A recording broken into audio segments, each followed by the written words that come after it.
She fed an entire frontier town for years, and they couldn't even remember her name. But the day they tried to destroy her for the last time, Evelyn Harper made sure no one would ever forget her again. Drop a comment below telling me what city you're watching from. I want to see how far this story travels. If it moves you, hit that like button and stay with me until the very end. This one's worth it. The morning Evelyn Harper almost gave up forever started the same way every hard morning did, with flour on her hands before the sun came up. She had been awake since 4 o'clock, not because she couldn't sleep, though that was often true. She was awake because the harvest market only came once a year, and she had exactly one shot to make enough money to cover the back rent on her storage space, restock her supplies, and maybe, have something left over to repair the cracked window in her kitchen that let the Wyoming wind slice through like a blade every night. One shot, one table, one day.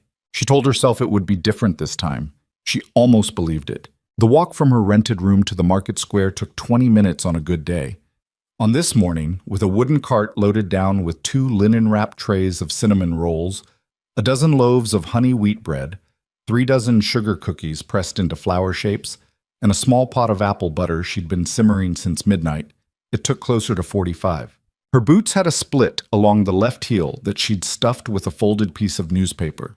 Every third or fourth step, she could feel the ground through the paper. She didn't walk faster. She couldn't afford to jostle the rolls. Dust Ridge in August smelled like dry earth and horse and wood smoke from breakfast fires, and when the wind came off the northern plains, it carried something colder underneath, a reminder that summer out here was short and unforgiving and didn't owe anybody anything. The sky above the rooftops was turning from black to the kind of deep gray blue that comes just before dawn breaks. And Evelyn watched it as she walked, pulling her cart over the ruts in the unpaved road. She was 34 years old. She had been in Dust Ridge for 6 years. She had been a widow for 4. Thomas Harper had died of a fever in the spring of 1883, 2 weeks after their youngest and only surviving child, a boy named Samuel, had died of the same. She didn't talk about that. She didn't talk about a lot of things. What she did was get up in the mornings and make bread, because bread was what she knew how to do. And doing it kept her hands busy. And keeping her hands busy kept the worst of the grief from settling so deep into her bones that she couldn't move. That was the honest reason she baked. Not passion, not artistry, survival, and something to do with her grief. Batin. By the time she reached the market square, most of the other vendors had already staked their spots. She could see it from half a block away, the way they'd spread their tables wide, claiming territory, setting out their goods under the best light. Frank Dunmore had his dry goods stacked 3 rows deep. The Caldwell brothers had a whole wagon of late summer vegetables arranged in deliberate, eye-catching pyramids. Martha Griggs had her sewing work laid out on red calico cloth, which drew the eye from clear across the square. Evelyn had been assigned a spot at the eastern edge of the market, near the alley between the feed store and the old assay office. It was the spot they gave you when nobody was fighting over it. The morning shadow fell across it until nearly 10, and the foot traffic from the main road tended to drift toward the western side, where the larger vendors set up. She knew this because she had stood in that same spot 2 years ago, and the year before that. She set up her table without complaint. She unfolded her linen carefully, smoothed it flat, and arranged her goods the way she'd planned them the night before. Rolls in the center, because they were her best work. Bread on the left, because it was practical and people always needed bread. Cookies up front for the children. Apple butter in a small jar with a paper label she'd written herself in her neatest handwriting. Evelyn's kitchen, baked fresh this morning. She stood behind the table and waited. Tagged. The market filled slowly at first, then all at once, the way crowds always do. By 8 in the morning, the square was buzzing, voices layering over each other, boots on the packed dirt, the smell of coffee from the stand the Delaney woman ran every year near the north entrance. Children ran between legs. A man with a fiddle started playing near the fountain, not very well, but enthusiastically. 2 dogs got into a dispute over something near the vegetable wagon and had to be separated by Frank Dunmore's teenage son with a bucket of water. It was the kind of morning that felt, for a few hours at least, like things were all right in the world. Nobody stopped at Evelyn's table. A few people looked. A mother with 3 small children slowed down, and for a moment Evelyn's heart lifted. She could see the children pointing at the cookies, could hear one of them saying, "Mama, look." But the woman glanced at the table, then at Evelyn, and something in her expression shifted. A kind of recognition, followed by something less kind. She steered her children past. Evelyn recognized the woman. Her name was Clara Potts. Her husband ran the mill on the south side of town. They had attended the same church before Evelyn stopped going. She didn't let her face change. That was something she'd learned in 4 years of widowhood in a small frontier town. You could not let your face change. The moment they saw it hurt you was the moment they knew exactly where to aim. She understood in the rational part of her mind why people kept their distance. There were stories about her. There were always stories. The bakery she'd run for a year and a half after Thomas died had closed in the fall of 1885, under a cloud of accusations she still couldn't fully account for.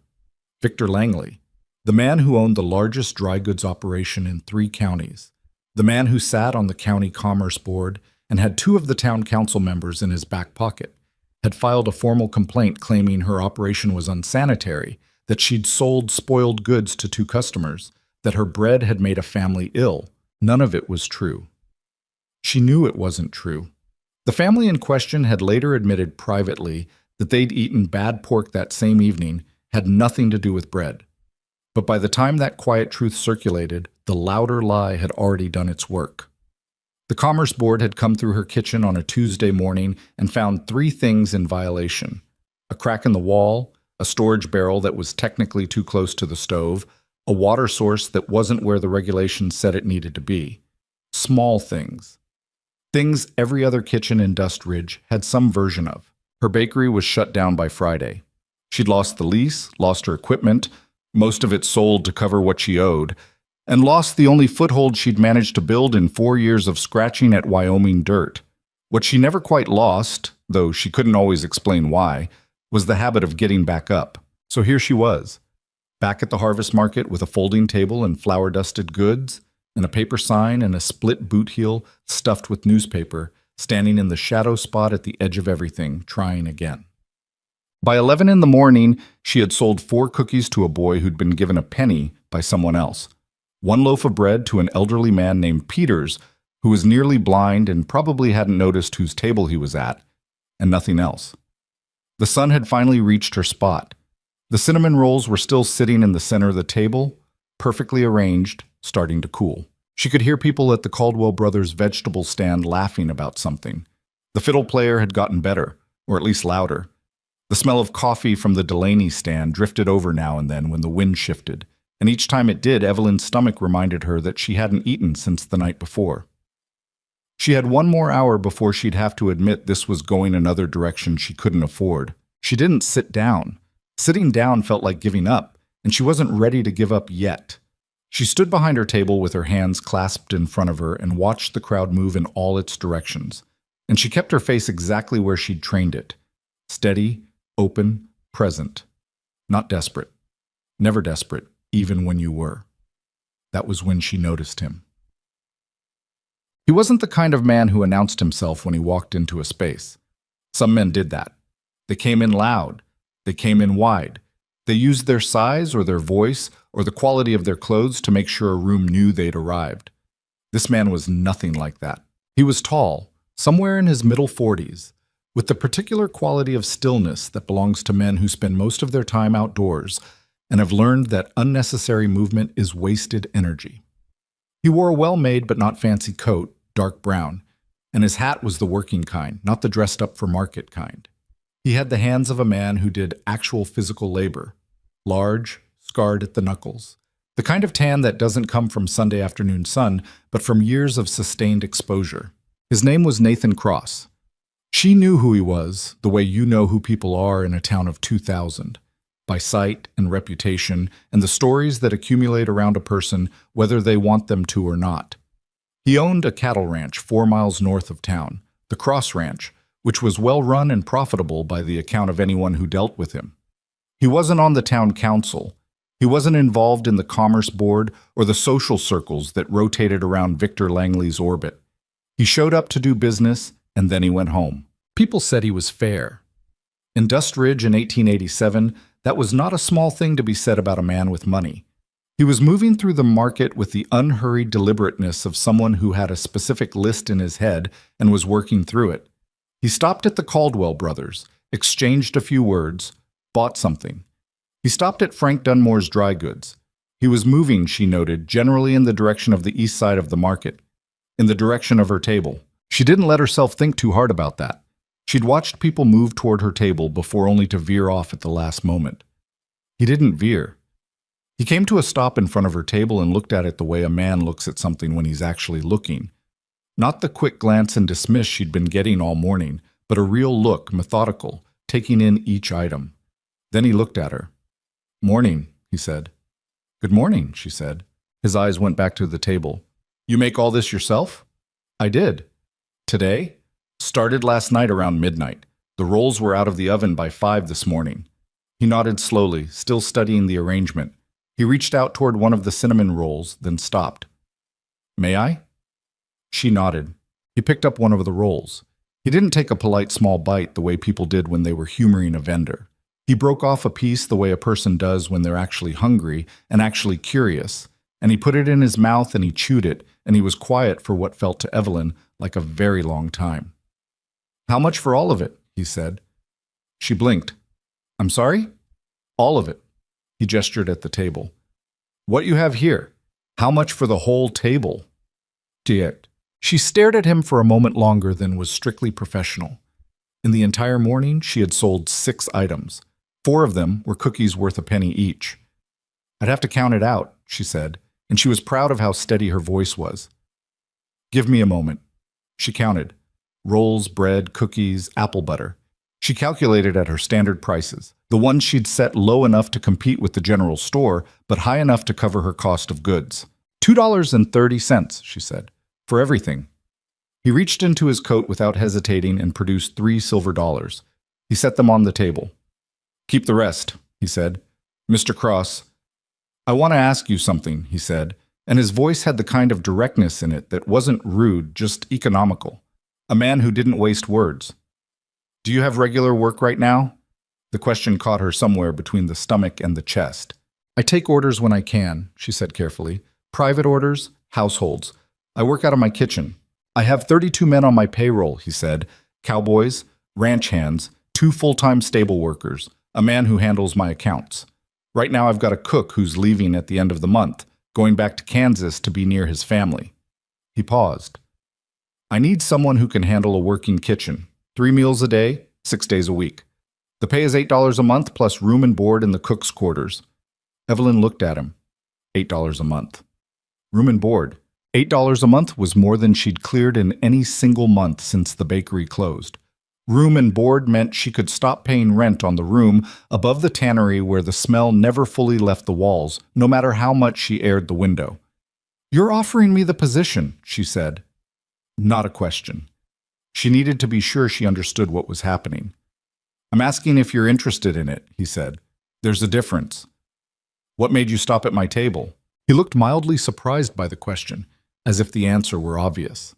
"I was hungry," he said, "and your rolls smelled right." She almost laughed. She hadn't laughed at something in a while. "I'm interested," she said. "Can you start next week?" "I can start Monday." He picked up the tray of cinnamon rolls, then he picked up the bread. "I'll send my wagon for your supplies Monday morning, 7 o'clock. "I don't have much in the way of supplies," she said. And she kept her voice flat when she said it, not apologetic, just factual. "The ranch kitchen is fully stocked," he said. "You'll have what you need." He gathered the rest of the items from her table with the same efficient care he'd brought to everything else, and he nodded once at her, not dismissive, not pitying, just acknowledging.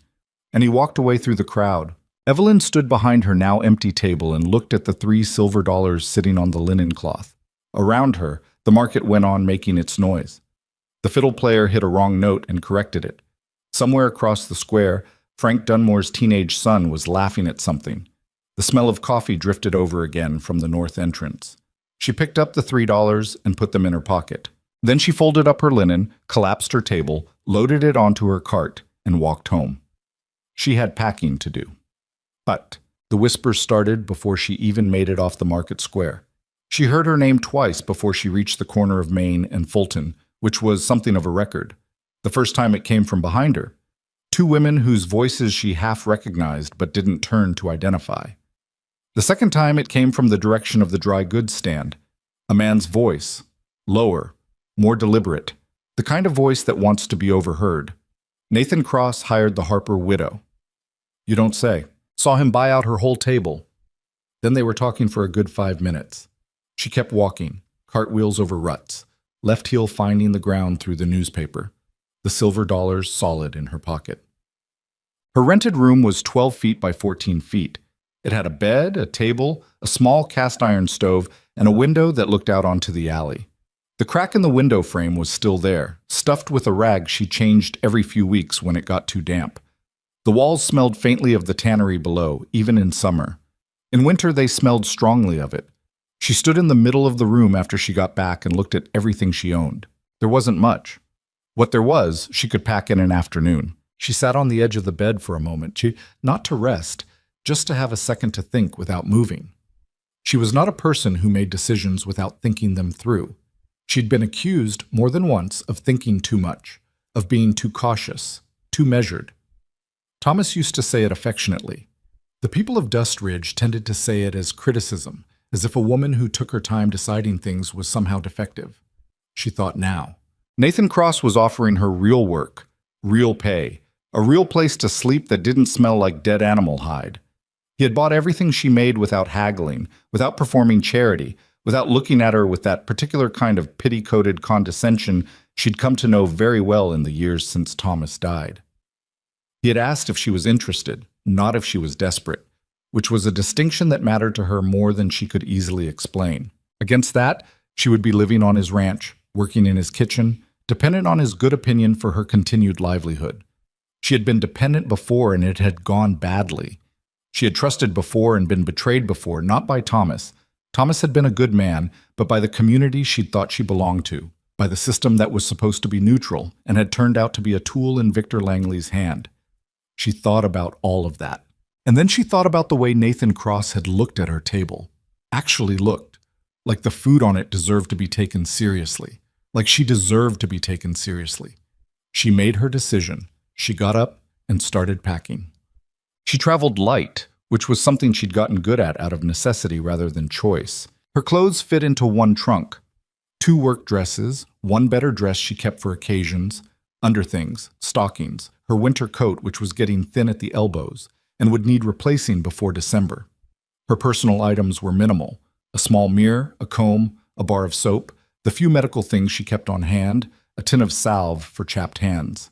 Thomas's watch, which she kept in a small cloth pouch and never wore, because it was his and wasn't hers to wear even though there was nobody left to tell her otherwise.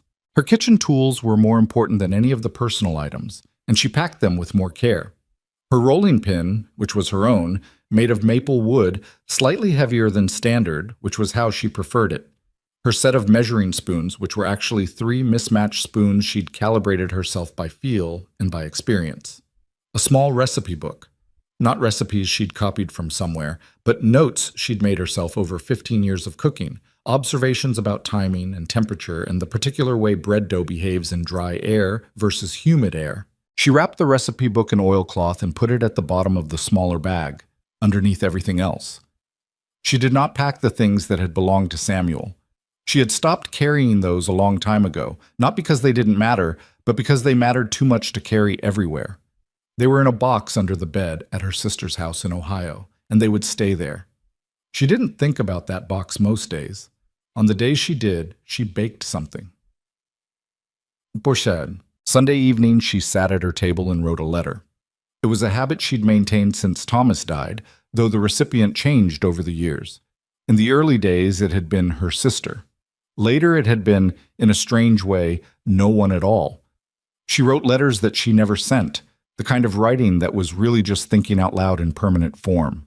She kept some of them. She burned others.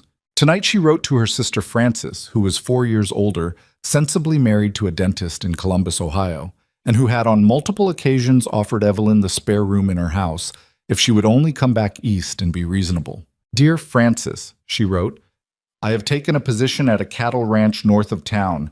The pay is better than anything I've managed on my own. I know what you're going to say, and I'd like to head it off by telling you that the man who runs the ranch appears to be decent, By which I mean he treated me like a person who had something worth offering rather than a charity case or a problem to be managed. That's all I'm asking for right now. That and $8 a month. I'll write when I'm settled. Your sister, Evelyn. She sealed the envelope, set it aside to mail in the morning, and went to bed. She lay on her back in the dark and listened to the crack in the window frame whistle faintly in the night wind, and she thought about the kitchen she'd be running starting Monday morning. What shape it was in, what the stove was like, what 32 men expected for breakfast at dawn. She didn't sleep much, but she didn't lie awake with dread either. She lay awake with something she barely recognized at first. It had been absent long enough that she'd almost forgotten the texture of it. She lay awake making plans. Teet. Monday morning, the wagon came at 7:05, driven by a young ranch hand named Will Braddock, who couldn't have been more than 19 and who had clearly been instructed to be polite, which he was, though you could see the effort it cost him. He loaded her trunk and her bag without comment, helped her up onto the seat with the kind of careful formality that suggested someone had told him to treat her with respect, and he was doing his best to follow that instruction while also being a 19-year-old boy who found social situations genuinely baffling. "You ever cooked for 30 people before?" he asked, once they were out of town and rolling north on the ranch road. "More," she said. He seemed to find that answer satisfying enough, because he didn't ask anything else for a while. The Cross Ranch came into view about 20 minutes out of town, and Evelyn's first impression of it was that it was organized. That might sound like a small thing to notice, but she had seen enough operations, farming, ranching, business, to know that organized didn't happen by accident. It happened when someone cared enough about the details to make them add up. The fence lines ran straight, the outbuildings were in good repair. The main house was plain but solid, with a covered porch running the length of the front. The bunkhouse sat to the east, long and low, with a separate smaller building beside it that she guessed was the cook's quarters. Will pulled the wagon around to the side of the main house and stopped at a door she assumed was the kitchen entrance. "Mr. Cross said to show you the kitchen first," Will said, jumping down. "Then the quarters, unless you want it the other way." "Kitchen first," she said, Tessie. The kitchen was larger than she'd expected and smaller than she'd hoped, which was about right for the honest middle ground of how things tend to be. It had a good stove, a big iron range with 2 working ovens and 6 burners, which was the most important thing. The work table was solid oak and scarred from years of use, which meant it was properly broken in. The shelves ran floor to ceiling on 2 walls and held a reasonable inventory of staples: flour, sugar, salt, dried beans, cornmeal, lard, tins of things. Not extravagant, but workable. What it had that she hadn't expected was light. 3 windows, east and south facing, which meant good morning light when she'd need it most. After the dim room above the tannery, the light felt almost extravagant. She was standing in the middle of the room taking stock of the pantry shelves when she heard boots on the kitchen floor behind her and turned. Nathan Cross stood in the doorway. He had the slightly apologetic look of a man who's walked into a room without knocking and isn't sure of the protocol. "Morning," he said. "How's it look?" "The stove is good," she said.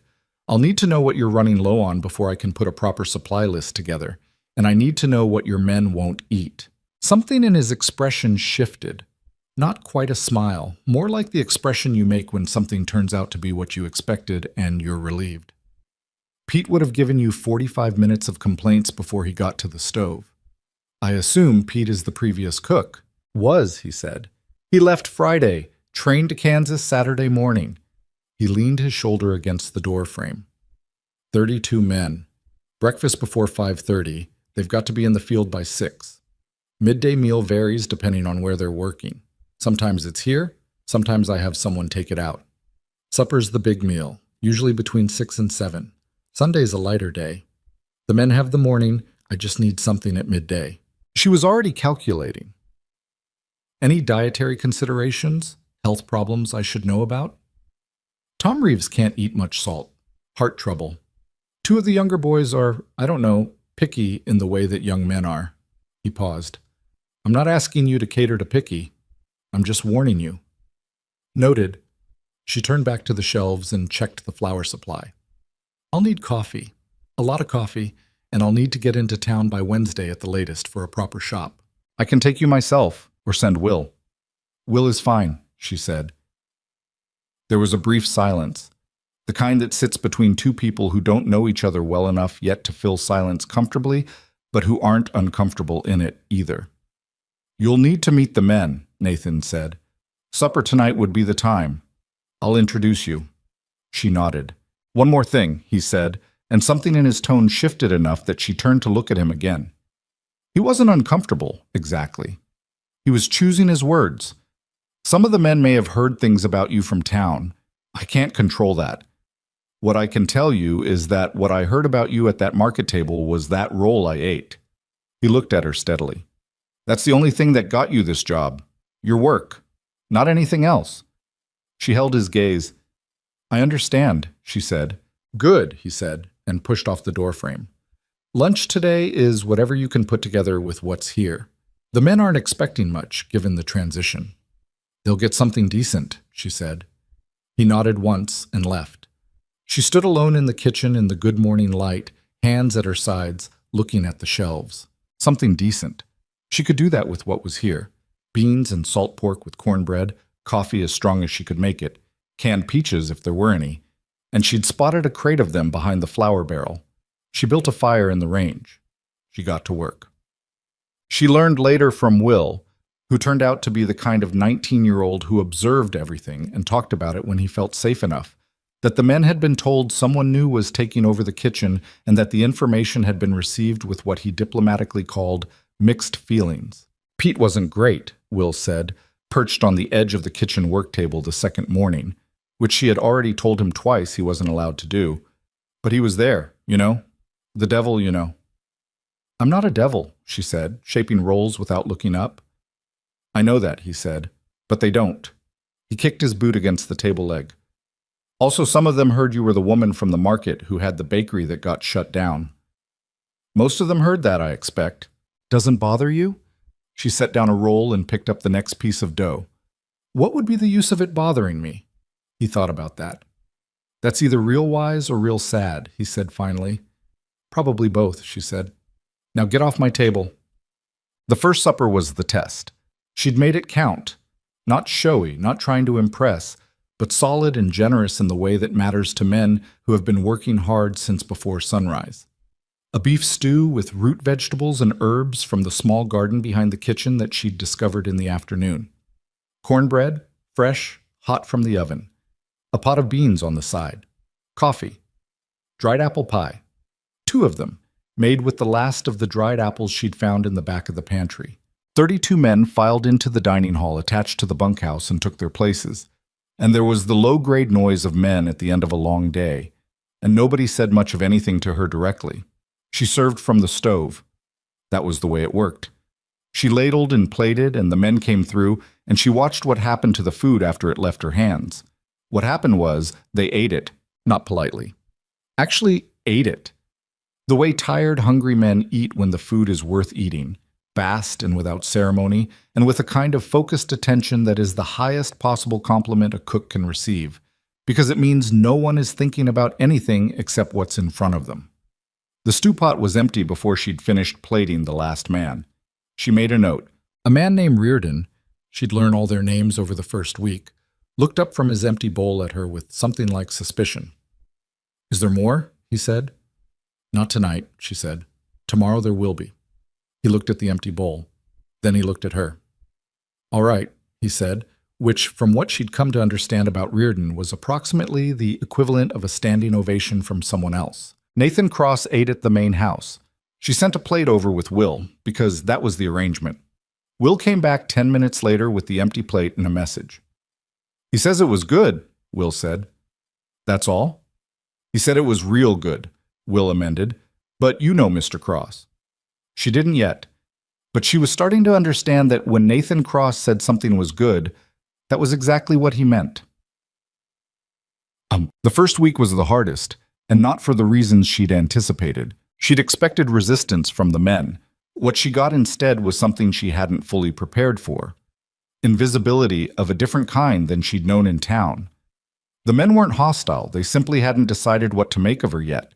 And in the meantime, they spoke around her rather than to her, asked Will things they could have asked her directly, addressed questions about the kitchen to Nathan Cross rather than to the person running the kitchen. It was a subtle thing. She doubted most of them were even aware they were doing it. She decided not to fight it directly.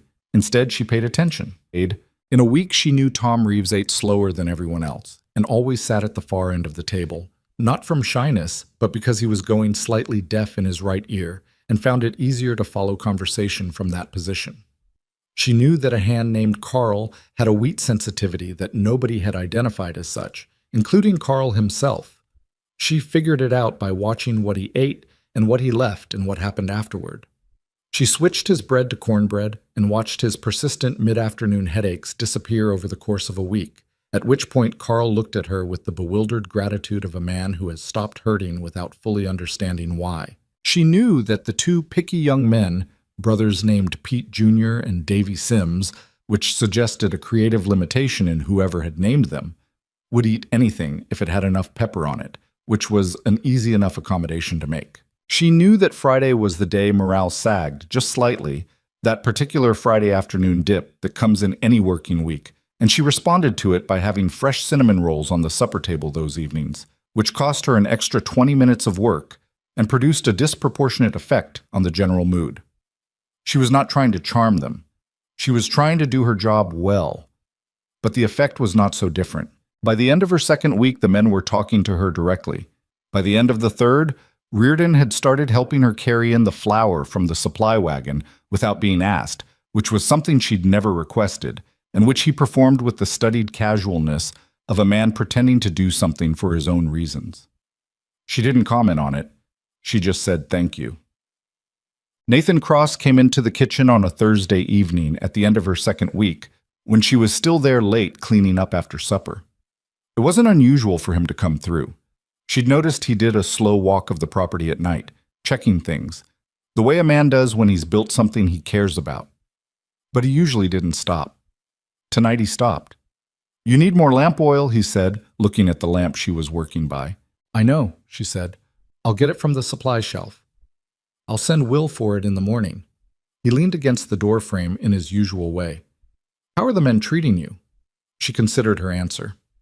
"Like I'm part of the kitchen," she said, "which is about right for now." He nodded. There was a pause. "You planning on staying through winter?" "That was my plan," she said, "unless you had a different one." "No different plan," he said. "Just asking. Winter on a ranch is harder than summer. The work doesn't change because the weather does." "I know about Wyoming winters," she said. "I've been here 6 years." He looked at her then, actually looked, the same quality of attention he'd given the food on her market table, like she was something worth studying. "You never thought about going somewhere else?" It was a personal question, more personal than their conversations had gotten. She considered whether she wanted to answer it honestly and decided she did. "After the bakery closed," she said, "my sister wanted me to come back east. My sister is very sensible about most things. She thought staying in Dust Ridge was either stubbornness or masochism, depending on her mood. And which was it?" She set down the cloth she'd been using to wipe the work table. "Honest answer, I didn't want to leave feeling like I'd been pushed out, like I'd lost." She paused. "I know that sounds foolish." "It doesn't," he said. She looked at him. "It sounds like someone who knows what they want their own story to look like," he said. "That's not foolish." He pushed off the door frame. "Get some sleep," he said. "Tomorrow's early." "It's always early," she said. Something passed across his face that might, on a less reserved man, have been a smile. Then he was gone, his boots quiet on the hall floor. She stood in the lamplight for a moment, the cloth in her hand. She went back to cleaning up. Word travels fast in Wyoming, faster than you'd think given how much space there is between people. By her third week at the Cross Ranch, Evelyn had heard from Will, who functioned, she was learning, as an involuntary news service, that the town was talking about her. Not that this was new. The town had always been talking about her. What was different was the content. Nathan Cross's new cook is something, people were apparently saying. Heard the men out there look forward to mealtimes now. Heard she turned that whole kitchen around in a week. There were travelers, too. Men passing through who stopped at the ranch to water their horses or buy supplies, who sat down to a meal and then carried word of it with them further west. Evelyn's food was starting to acquire a small reputation the way real things do, not through announcement, but through the slow accumulation of people who had experienced it and mentioned it to someone else. She didn't put much stock in reputations. She'd seen what happened to them. But she noticed. And somewhere in a large office above the main dry goods store on the west side of Dust Ridge, a man named Victor Langley noticed too. Yes. She first became aware of his renewed attention through a series of small things she might have dismissed as coincidence if she hadn't learned, through hard experience, not to dismiss things as coincidence when Victor Langley was involved. The first was a customer who came to the ranch road gate one Thursday afternoon and asked to buy bread. Not unusual on its face, she'd had a few such requests, travelers mostly. But this man was from Dust Ridge. She recognized his face from the market, and he asked odd questions. What were her supplies? Where did she source her goods? Did she have a commercial arrangement with Nathan Cross, or was it a personal arrangement? It's an employment arrangement, she said flatly. I work for him, same as anyone else on this ranch. The man smiled in a way that didn't reach his eyes and went away. She told Will about it that evening. Will's face did something complicated. You know who that is? He said. I know his face from town, she said. Not his name. That's Danny Holt, Will said. He does odd work for Langley. Evelyn was quiet for a moment. All right, she said. You're not worried? I'm always worried about Langley, she said. I just don't let it slow me down. She handed Will the bread basket. Take that to the dining hall. Will took it. At the door, he hesitated. You should maybe tell Mr. Cross. I plan to, she said. She told Nathan Cross that same evening after supper in the kitchen, the same way she'd described it to Will. Direct, factual, without drama. He listened with the particular quality of attention he had for things that mattered. You sure it was Holt? He said. I'm sure. He was quiet for a moment. Langley's had it in for this ranch before, he said. We had a contract dispute 3 years back over cattle prices. He wanted to undercut me on a deal and I didn't let him. He paused. He doesn't forget that kind of thing. No, she said. He doesn't forget anything. They looked at each other in the kitchen lamplight. You're not surprised, he said, that he'd come after you again. I'd have been surprised if he didn't, she said. Successful people remind him that he didn't destroy them. He doesn't like that. Nathan Cross set his hands flat on the work table and looked at them for a moment. I want to be clear about something, he said. He looked up. Whatever Langley does, whatever he says or tries to do, it doesn't change your position here. You work for me. I decide who works for me. She met his eyes. I know that. I'm not sure you do, he said. Not fully, because you've been in a situation before where someone who said they'd support you didn't. He said it without drama, just as a fact. I don't operate that way. She was quiet for a moment. Why are you telling me this now? She said. Because Langley's going to move soon, he said. Whatever he's planning, it's coming. And I don't want you standing there when it hits thinking you're alone. He held her gaze. You're not. She looked at him for a long moment. All right, she said. She turned back to the stove. Coffee, she said. Please, he said, and pulled out a chair and sat down at the kitchen table while she poured 2 cups, and they drank in the quiet of the ranch evening with the Wyoming night pressing against the windows, and neither of them said anything else about Langley. There would be time for that later. For now, the coffee was hot, and the kitchen was warm, and for the first time in a very long time, Evelyn Harper felt something solid at her back. It wasn't much, but it was enough to keep standing. The second month at Cross Ranch was harder than the first, and Evelyn had not expected the first to be easy. It wasn't the work. The work she could handle. 3 meals a day for 32 men was labor, genuine labor, the kind that left her hands cracked at the knuckles and her lower back stiff by evening, but it was labor she understood. She knew how to manage a kitchen the way some people know how to read weather, not by thinking about it too hard, but by feel, by the particular knowledge that lives in the body after years of doing the same thing over and over until it stops being conscious effort and becomes something closer to instinct. The stove at Cross Ranch behaved predictably once she'd learned its particular temperament. The left rear burner ran hotter than the dial suggested. The right oven took 7 minutes longer than the left to reach temperature. These were the kinds of things you learned, and then you worked around them, and that was that. What made the second month harder was Victor Langley. Not directly. Langley never did anything directly. That was what made him effective, and what made him dangerous. The way he worked through layers, through intermediaries and rumors and the slow, patient poisoning of opinion that didn't leave fingerprints. She'd learned that about him the hard way 2 years ago, when she'd been looking for a frontal attack and hadn't noticed the ground shifting under her feet until she was already falling. She noticed it now. She noticed it because she was paying attention in a way she hadn't been the first time. The first sign was a letter, not addressed to her. She wouldn't have expected that. Langley had more style than to write her directly. It was addressed to Nathan Cross, and she knew about it because Nathan told her, which she hadn't necessarily expected but found she wasn't surprised by either. He came into the kitchen the second Thursday of her second month with an envelope in his hand and the particular expression of a man who is irritated but managing it. "Langley's written to the County Commerce Board," he said. He set the letter on the work table, filed a notice of concern about unlicensed commercial food operations on private ranch property. She wiped her hands on her apron and looked at the letter without picking it up. "He's saying I need a commercial license to cook on your ranch," she said. "He's suggesting it needs to be looked into," Nathan said, which is a different move. He's not making an accusation yet. He's asking a question loud enough that the board has to answer it. Because if the board starts asking questions, it costs me time and money I don't have, and it gives them something to talk about in town regardless of how it resolves. That's about right. He pulled out a chair and sat at the kitchen table. "My lawyer says there's no precedent for a ranch cook needing a commercial license. She's cooking for the people who live and work on the property. That's not a commercial operation. But it'll take time to establish that officially. 2, maybe 3 weeks to get a response from the board." He looked at the letter. "In the meantime, people will talk." She already knew what people would say. She could write the script herself. She'd heard versions of it before. The Harper widow's in trouble again. Seems she can't go anywhere without bringing problems with her. Nathan Cross should have known better. The details didn't matter.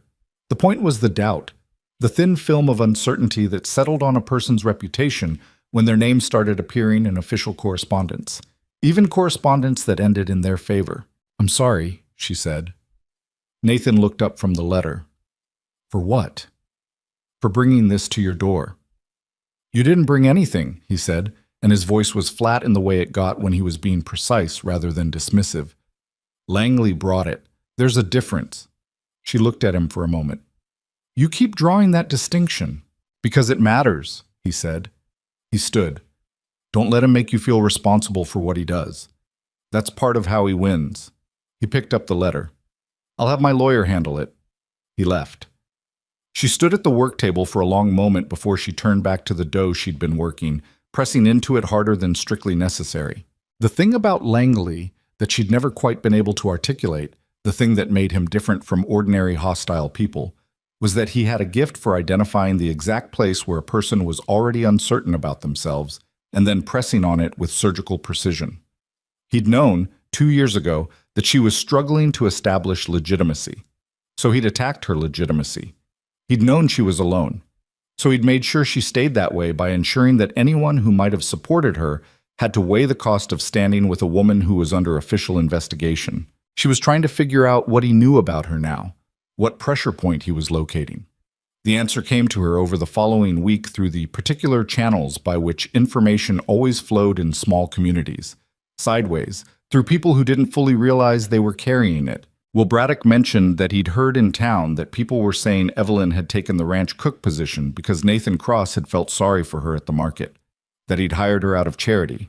A ranch hand named Olson mentioned with the slightly pained expression of a man delivering uncomfortable information that his brother-in-law in town had asked if it was true that the widow Harper had a personal arrangement with the boss.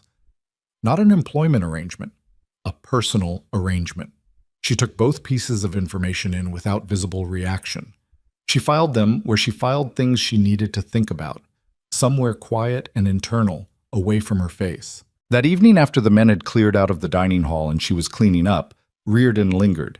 He did this sometimes now, not often, but occasionally, sitting at the end of the long table with his coffee and not being particularly in a hurry about anything.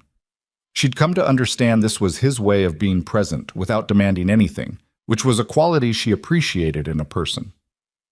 "You hear what they're saying in town?" he said. "I hear things," she said. Doesn't bother you?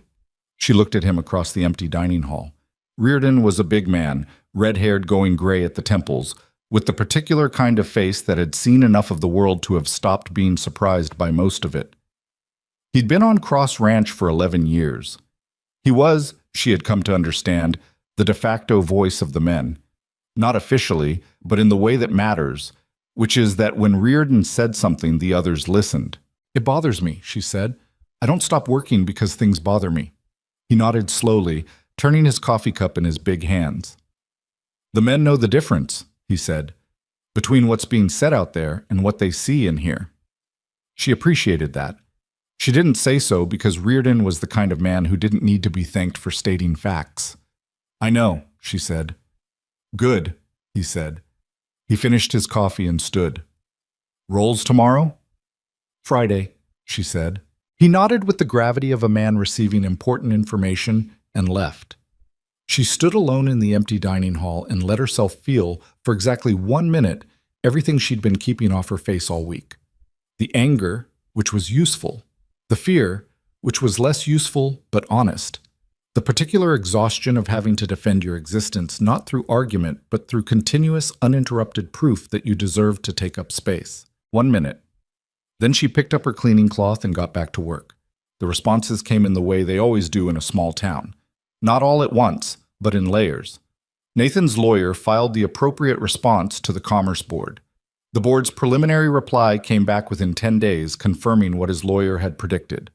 No commercial license was required for a domestic cook employed on private ranch property. The complaint was noted and dismissed. Langley had known it would be dismissed.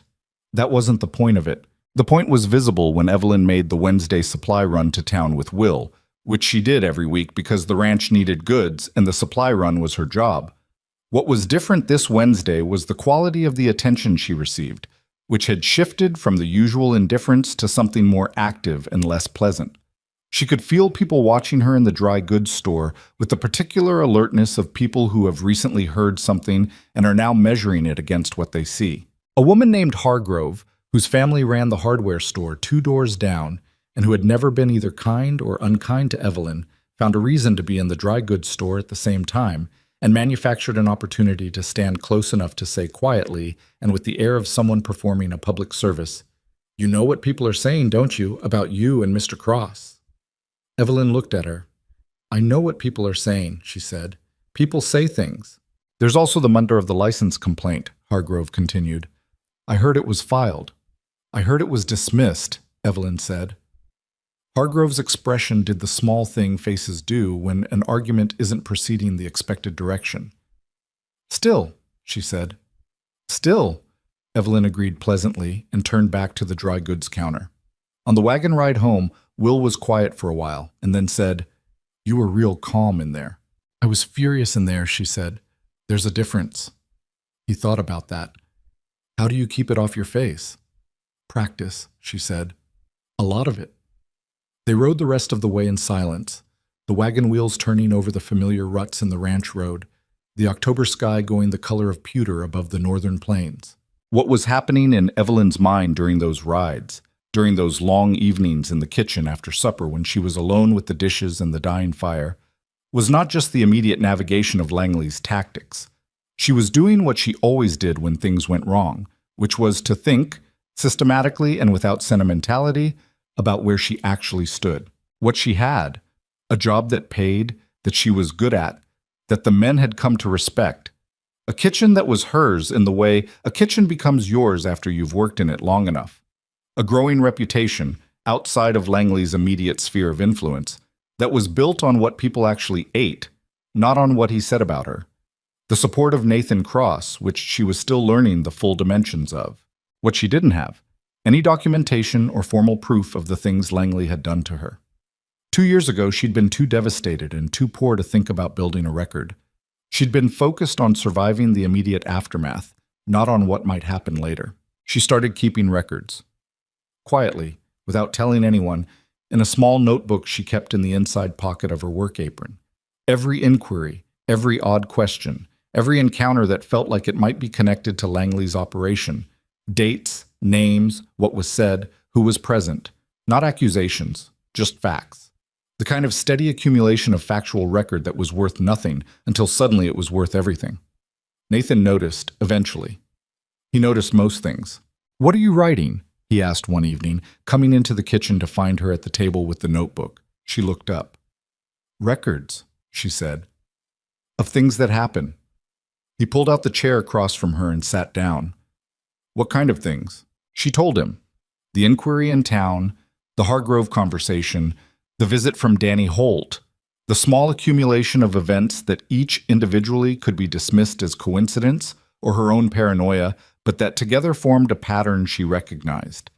He listened with his arms on the table, hands loose, not interrupting. When she finished, he was quiet for a moment. "You've done this before," he said. "Not a question." "Built a record." "I should have done it before," she said.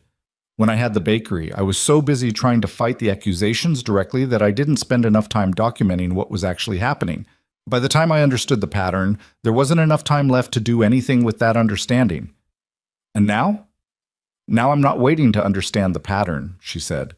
"I already understand it." He looked at the notebook. "Can I see?" She slid it across the table. He read it slowly, the way he did most things. Not fast, not performing efficiency, but actually reading. She watched his face and saw it do almost nothing, which she'd learned meant he was taking it seriously. He slid it back. "You should talk to my lawyer," he said. "Not yet, but soon. What you've got here, plus what she knows about his Commerce Board complaint, plus what I know about his history with the ranch, that starts to look like a pattern of behavior rather than individual incidents." "That's what I'm building toward," she said. He nodded. Then, unexpectedly, he said, "You're not scared?" She considered whether to answer honestly. She always considered that. "Yes," she said. "I'm scared every day. I'm scared he's going to do what he did before and I'm going to lose this," she gestured at the kitchen, "and have to start over again somewhere with nothing. I'm scared that this time there won't be another table to set up, another market to try." She looked at the notebook. "But I've been scared and done nothing about it, and I've been scared and done something about it, and the second one works better." Nathan Cross looked at her for a long moment. "All right," he said. He pushed his chair back. "I'll write to the lawyer tomorrow." There was a pause. He didn't get up immediately, which was unusual. He was generally a man who decided to do a thing and then stood up and went to do it without lingering. He sat there with his hands on the table for a moment. "Can I say something?" he said. "That might be too personal?" "You can try," she said. "When I hired you," he said, "I wasn't doing it out of charity. I told you that on the first day and I meant it. But what I didn't say, what I probably should have said, is that I hired you because you were standing at that table when most people in your situation wouldn't have been. They would have packed up by 10 in the morning. You were there at noon with nothing sold, and you were still standing." He paused. "That told me something about you that the roles only confirmed." She looked at him. "I'm telling you this now," he said, "because what Langley is doing, part of what he's doing, is trying to make you feel like you're here on borrowed time. Like this is temporary. Like it can be taken away, like you don't belong here." He held her gaze. "I want you to know that from where I'm sitting, you are exactly where you should be." The kitchen was quiet. Outside the window, the Wyoming night was deep and cold and immense in the way it gets in October, when the first serious edge of winter starts to move in from the north. She said, "That's a generous thing to tell someone." "It's a true thing," he said. "There's a difference." She understood, in that moment, that she'd heard him say that particular distinction. There's a difference. Enough times now that it was becoming the way she understood how he operated. He cared about the space between what was generous and what was accurate. He was a man who wanted to be believed because he was truthful, not because he was kind. That kind of person was rarer than most people realized. "Thank you," she said. He nodded, and this time he did stand up, and he went to the door and then stopped. "The lawyer's name is Margaret Hale," he said. "She's in Cheyenne, sharp as a tack, takes no nonsense from anyone, and she's had dealings with Langley before on a separate matter. She'll know what to do with what you've got." "All right," Evelyn said. He left. She sat at the kitchen table with her notebook and her lamp and the sound of the wind pushing at the windows, and she opened the notebook to the most recent entry and wrote the date, and then she wrote Margaret Hale, lawyer, Cheyenne, Nathan's recommendation, and then she underlined it once. She had never in her life had a lawyer. She had never had money enough for one, or the kind of person in her corner who knew the right ones to call. She wrote the name again, more carefully this time, the way you write something when you want to be sure you'll be able to read it later. October moved into November, the way it does on the Wyoming plains. Not gradually, but all at once, the way a door closes. The first serious snow came on a Sunday, which Nathan had said was the easier day, and he was right about that. But the cold came with it, and the cold stayed. The kitchen became the warmest place on the ranch, which had the practical effect of making it the place people drifted toward when the day's work was done, and they needed somewhere to be for a few minutes before supper. She didn't run them off. She gave them coffee and let them stand by the stove and warm their hands, and she kept working around them. Because a kitchen that people wanted to be in was a kitchen that was doing its job.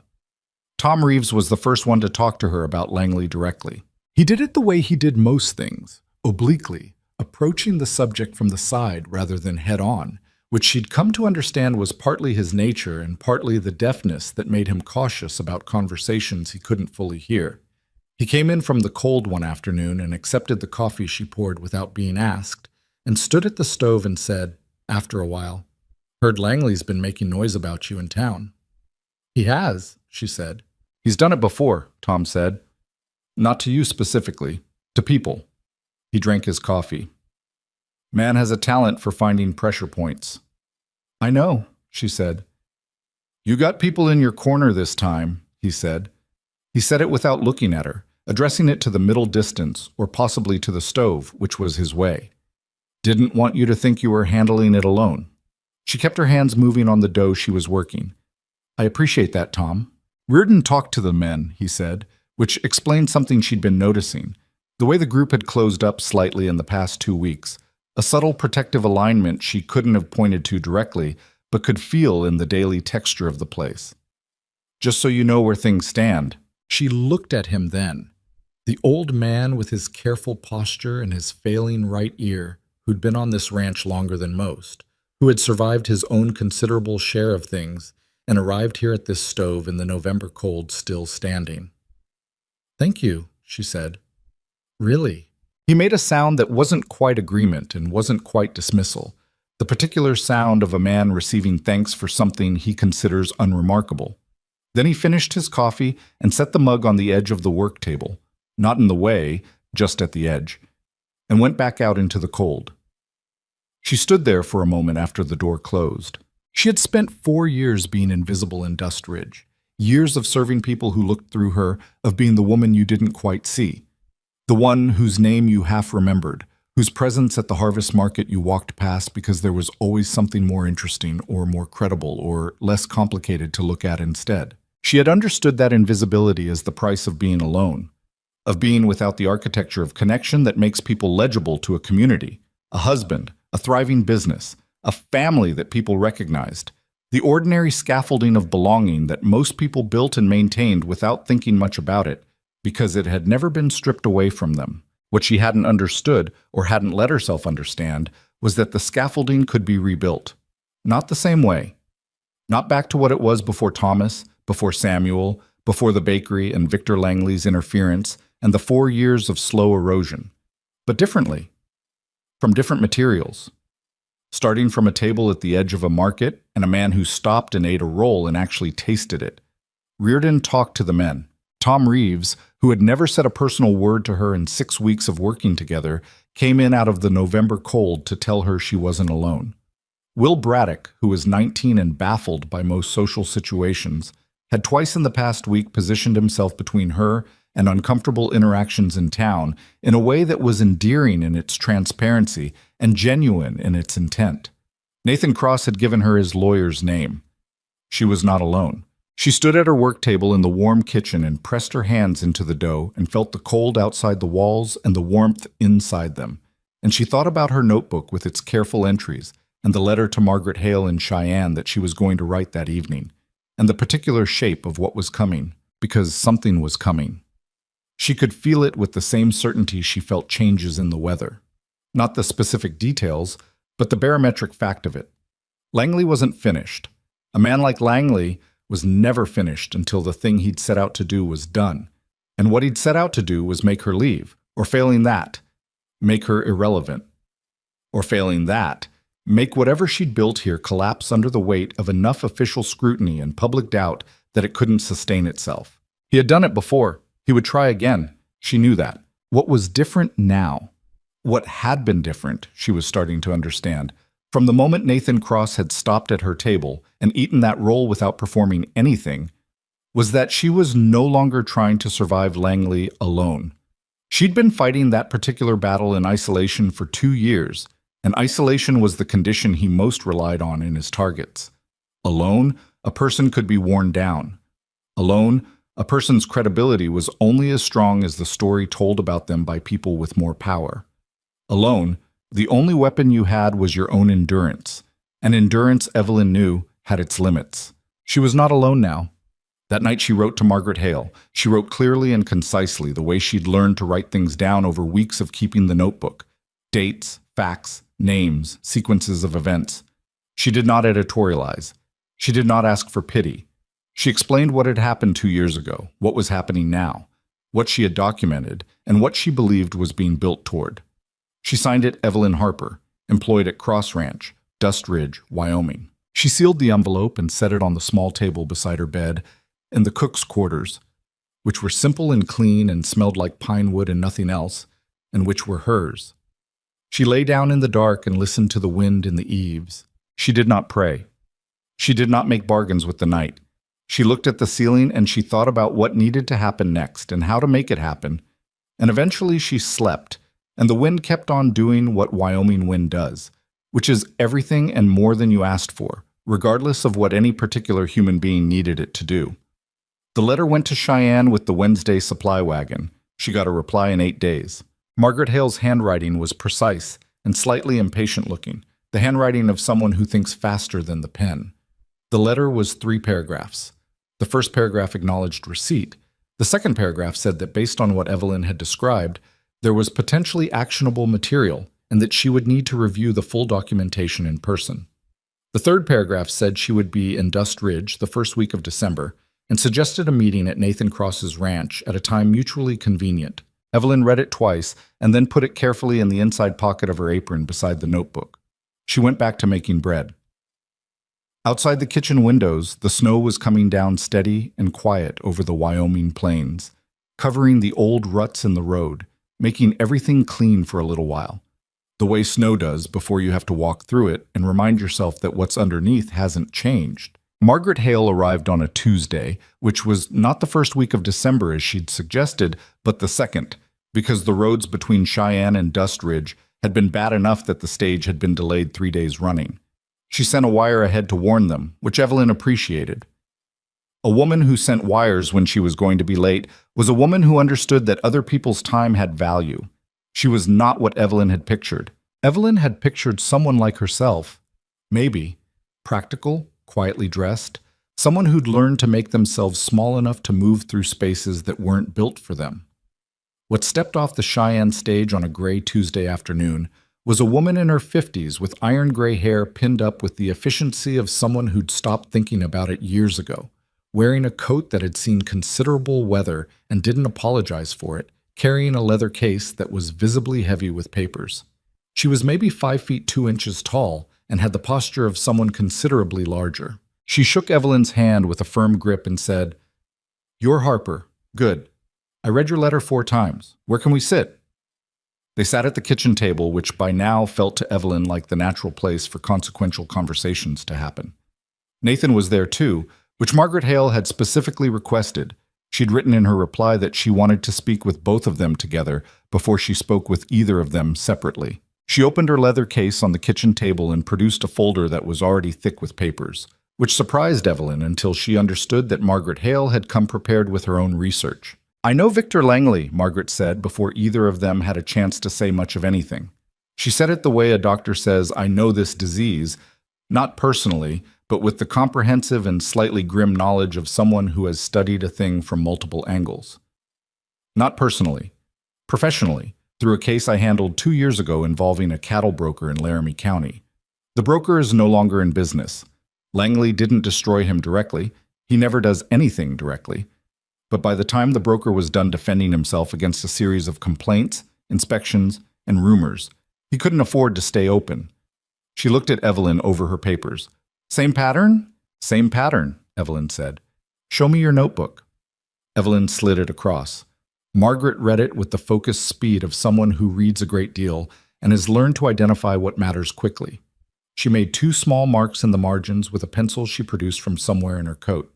She slid it back. "The Danny Holt visit is useful," she said. "Holt has a documented history of working as an intermediary for Langley. I have 2 affidavits from the Laramie case that establish the relationship. The Commerce Board complaint is also useful because it was filed within 3 weeks of your arrival at the ranch, which establishes a timeline that implies intent." She folded her hands on the table. "What I need from you is documentation of what happened 2 years ago. Not your memory of it. Written records. Anything you kept. Receipts, correspondence, the original complaint, any response you made to the board at the time." "I have some of it," Evelyn said. "Not all. I wasn't thinking straight at the time." "No one is," Margaret said without judgment. "What do you have?" "The original complaint filing, the board's shutdown notice. 3 letters I wrote to the board that they didn't respond to. My own sales records from the last month before the shutdown. That's more than most people have," Margaret said. "People in crisis don't keep things. You kept things." She looked at Evelyn directly. "That's going to matter." She turned to Nathan. "What's your history with Langley?" Nathan laid it out in his efficient way. The cattle contract dispute 3 years back, the attempt by Langley to undercut his supplier relationship with a feedlot in Casper, a property line complaint that had been filed and dropped. Margaret listened and made notes. "All right," she said when he was done. "Here's what I think is coming and why I wanted to get here before it did." She explained it with the same unsentimental directness she brought to everything. Langley's pattern, in the Laramie case, and from what she could piece together of his history in Dust Ridge, was to build a case in layers. He started with soft pressure, rumors, minor official inquiries, the kind of thing that was deniable as coincidence. If that moved the target, he stopped there. He was, at his core, a practical man. He didn't spend effort. He didn't need to spend. If the target didn't move, he escalated. "The next step," Margaret said, "based on the pattern, will be a formal complaint to the County Board of Commerce. Not an inquiry this time. A complaint with specific allegations. Probably food safety again, because it worked before and because it's the kind of allegation that's difficult to disprove quickly, even when it's entirely fabricated." She paused. "When that complaint is filed, there will be a hearing, and that hearing will be public." The kitchen was quiet. Outside, the December wind pushed at the windows. "Public," Nathan said. "Langley does his best work with an audience," Margaret said. "A private proceeding can be decided on evidence. A public hearing gets decided partly on evidence and partly on the room, on who shows up, what people believe walking in, what story has been told about the person at the center of it." She looked at Evelyn. "He's been telling a story about you for 2 years. He's going to want to tell it in front of as many people as possible." Evelyn's hands were flat on the table. She was aware of them, of the flowers still in the cracks of her knuckles, the particular toughness of skin that came from years of hot water and cold air and constant use. Working hands. Not beautiful. Useful. "What do we do?" she said. "We prepare," Margaret said. "We build a counter-narrative that is documented, witnessed, and presented before he gets to tell his version first." She tapped the folder of papers. "I need witness statements from anyone at this ranch who has direct knowledge of your work and your character. I need your full records from 2 years ago. I need a timeline of every interaction, documented or observed, between Langley's people and anything connected to you or to this ranch." She looked between them. "And I need both of you to understand that this will get worse before it gets better. He's going to push harder when he realizes you're not moving." "We know," Nathan said. Margaret looked at him for a moment with an expression that suggested she was assessing something. "Most men in your position," she said, "would find a quieter solution. Pay him off, or find a reason to let the cook go, or simply wait long enough that the whole thing fades." "I'm aware of that," Nathan said. "I'm asking you directly," she said. "Are you prepared for what it costs to stand next to someone Langley has decided to make an example of?" The question was precise and uncomfortable in the way that honest questions often are. Evelyn kept her eyes on the table. She hadn't asked Nathan this herself because she'd been afraid of the answer, or perhaps more accurately, afraid of hearing it asked out loud where it had to be answered. Nathan said, "I hired Evelyn Harper because she was the best cook in that market and I needed a cook. Everything that's happened since has confirmed I made the right hire. Langley's problem with her is that she won't disappear when he wants her to, and his problem with me is the same." He paused. "So yes, I'm prepared." Margaret Hale looked at him for another moment and then nodded, once, with the economical approval of a woman who had seen a lot of men claim things they didn't follow through on and had learned to reserve judgment. "Good," she said. "Let's get to work." They worked for 3 hours at the kitchen table, and by the end of it, Evelyn's notebook had been transferred into Margaret's careful organization. The documents from 2 years ago had been listed and their locations noted, and a preliminary list of potential witnesses had been established. Margaret left with her leather case considerably more full than it had arrived and a list of follow-up items she intended to pursue in Cheyenne before returning. At the door, she turned to Evelyn. "One more thing," she said. "When the hearing comes, and it is coming, I want you prepared for that. You will be tempted to be invisible, to be quiet, to let me do the talking, to present yourself as small and unassuming because you've learned that's the safer shape to take in rooms like that." Evelyn looked at her. "Don't," Margaret said. "Whatever room Langley puts you in, you walk in as the woman who rebuilt her life from nothing twice over. That's not a performance. That's documentation." She looked at Evelyn with something that was not quite warmth, but was perhaps its more durable cousin. "He's counting on you to be ashamed. Don't give him that." She left. The kitchen door closed behind her and the cold came in for a moment before the room settled again. Nathan was still at the table. He looked at the empty chairs where they'd all been sitting. "She's something," he said. "She's exactly what we needed," Evelyn said. She got up and started clearing the coffee cups. Her hands moved without her thinking about it much, the automatic economy of kitchen work, and she was grateful for that, for the way the body keeps doing practical things when the mind needs a moment to process something larger. The hearing was coming. She had known, on some level, since before Margaret arrived. She'd felt it in the accumulation of small events, in the Danny Holt visit, and the Commerce Board letter, and the shift in the town's attention that she'd noticed on the Wednesday supply runs. Langley was building toward something, and now she knew its shape. A public hearing, her name in front of the County Commerce Board and whoever else came to watch. Langley's version of 2 years of her life, told in the most damaging way he could manage, to the largest audience he could assemble. She stood at the kitchen sink and looked out the window at the snow on the ranch grounds, the fence lines, the distant outline of the bunkhouse. She was not going to hide from it. The formal complaint arrived in the 3rd week of December, delivered to Nathan Cross by the county sheriff, who had the uncomfortable expression of a man executing an official duty he found personally distasteful. The complaint was 4 pages of densely written allegations. Evelyn read every word of it. Most of it was what Margaret had predicted. Food safety allegations, claims of unsanitary practices, a reference to the original 1885 case framed as a pattern of behavior. There were 2 named accusers besides Langley himself, a traveler whose name Evelyn didn't recognize, claiming he'd become ill after eating at the Cross Ranch, and a Dust Ridge resident named Aldous Price, who claimed to have witnessed unhygienic food preparation on an unspecified date. She didn't know Aldous Price. She'd never seen anyone by that name at the ranch. She wrote that in her notebook. Margaret Hale's response, when Nathan wired her the details, was a return wire that said simply, "Expected. Hearing scheduled January 14th. I'll be there January 12th. Tell her to keep working." Evelyn kept working. December was a hard month in ways that had nothing to do with Langley.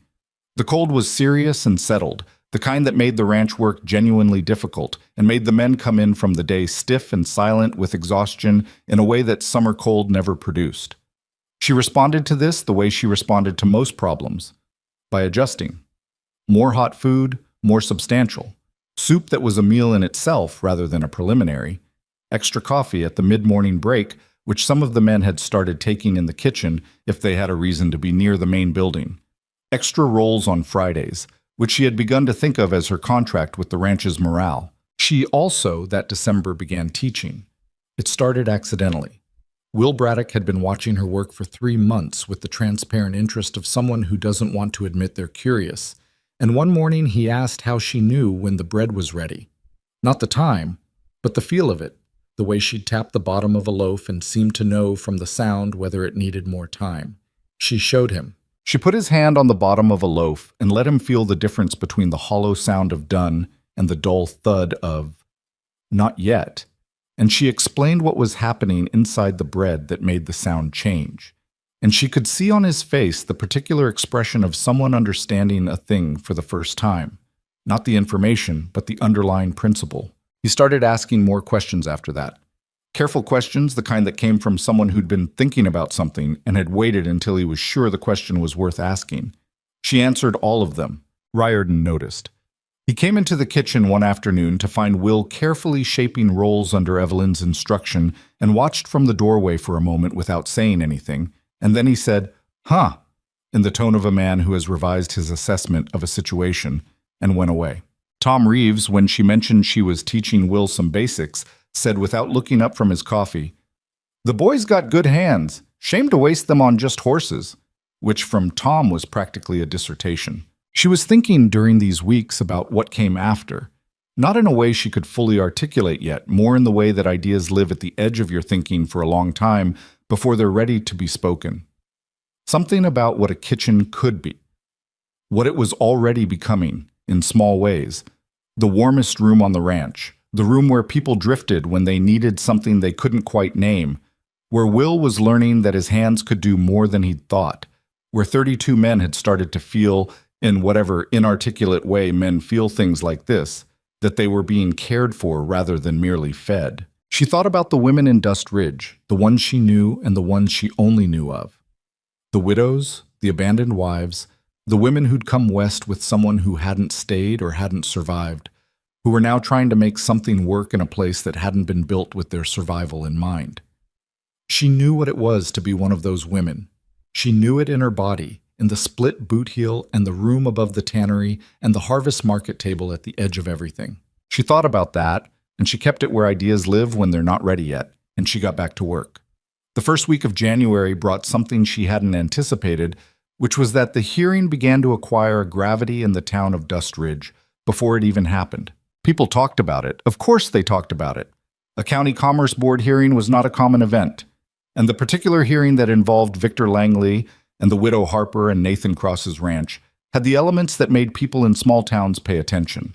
Money, reputation, history, and the sense that something was being settled that had been unsettled for a long time. She heard about the talking through Will, who heard it in town, and through Nathan, who heard it from business contacts, and through the particular way the Wednesday supply runs changed in feel during January, the way people in the dry goods store looked at her differently, with less of the ambient hostility of November and more of something that she couldn't quite read, something that might have been reassessment, or might have been the particular attention people give to a person they're trying to figure out before they decide what to think. A woman named Bess Colton stopped her on the street the second Wednesday of January, 3 days before the hearing. Evelyn knew Bess Colton by sight and reputation. She was 40-something, had run a laundry on the south side of town for 15 years, had raised 3 children alone after her husband left for California and didn't come back, and was known in Dust Ridge as someone who said exactly what she thought and didn't much care who heard her. "I heard about the hearing," Bess said. She was a direct woman, and she began directly. "Most people have," Evelyn said. "I also heard what happened 2 years ago," Bess said, "with your bakery. I wasn't here then. I was in Laramie for a year dealing with my sister's estate, so I didn't see it happen, but I heard about it." She looked at Evelyn with the straightforward assessment of one woman measuring another. "Langley did the same thing to a dressmaker on Pine Street 3 years ago. She left town. I thought you should know that." "Do you know her name?" Evelyn said. "Clara Morse," Bess said. "She's in Fort Laramie now, has a shop there." She paused. She might talk to someone if someone asked her right. Evelyn looked at her. "Why are you telling me this?" Bess made a sound that was not quite a laugh. "Because Langley's been picking off the women in this town who have the nerve to run their own operations for the better part of a decade, and most of us have been too scared or too busy surviving to do anything about it." She met Evelyn's eyes. "You've got a lawyer. You've got Nathan Cross. You've got more than most of us had." She paused. "I'm telling you about Clara Morse because you should use everything available to you." Evelyn thought about that for a moment. "Thank you," she said. "Don't thank me," Bess said. "When?" She walked away down the January street with the purposeful stride of a woman with laundry to run.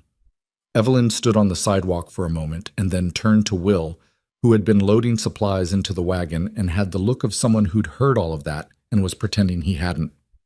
"Drive us by the telegraph office," she said. "Yes, ma'am," he said. She sent a wire to Margaret Hale in Cheyenne that afternoon, Clara Morse, Fort Laramie. Dressmaker. Langley connection, 3 years ago. Can you find her? Margaret's response came the following morning.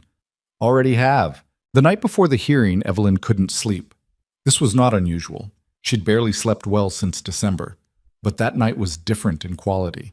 Not the restless kind of sleeplessness that comes from worry, but the alert, wide-eyed kind that comes from knowing something significant is about to happen and not being able to turn your mind away from it. She got up at 2 a.m. and went to the kitchen. She lit the lamp and built up the fire in the stove, not because she needed the heat, though January needed no help being cold, but because a lit stove in a dark kitchen felt like the most honest thing she knew. The smell of wood smoke and old flour and the particular mineral smell of cold cast iron warming up. These were the smells she'd grown up with, the smells that meant work, meant something being made from raw materials into something a person could sustain themselves on. They were not romantic smells, they were real ones. She made bread, not because the ranch needed it before 5 a.m, but because she needed to do it. Needed her hands in dough, needed the particular rhythm of kneading that required just enough physical attention to keep the mind from spinning, not enough to prevent thinking entirely. The good middle ground of productive physical work. She thought about the hearing in 12 hours. She thought about Margaret's file, which she'd reviewed with Nathan and Margaret together 2 evenings ago, the documented timeline, the witness statements from ranch hands, the affidavits from the Laramie case connecting Holt to Langley, the statement from Clara Morse that Margaret had obtained by wire and was bringing in written form, the original documents from 1885. She thought about the holes in the case, because there were holes. There were always holes. The unnamed traveler who claimed illness, whom they hadn't been able to identify or refute.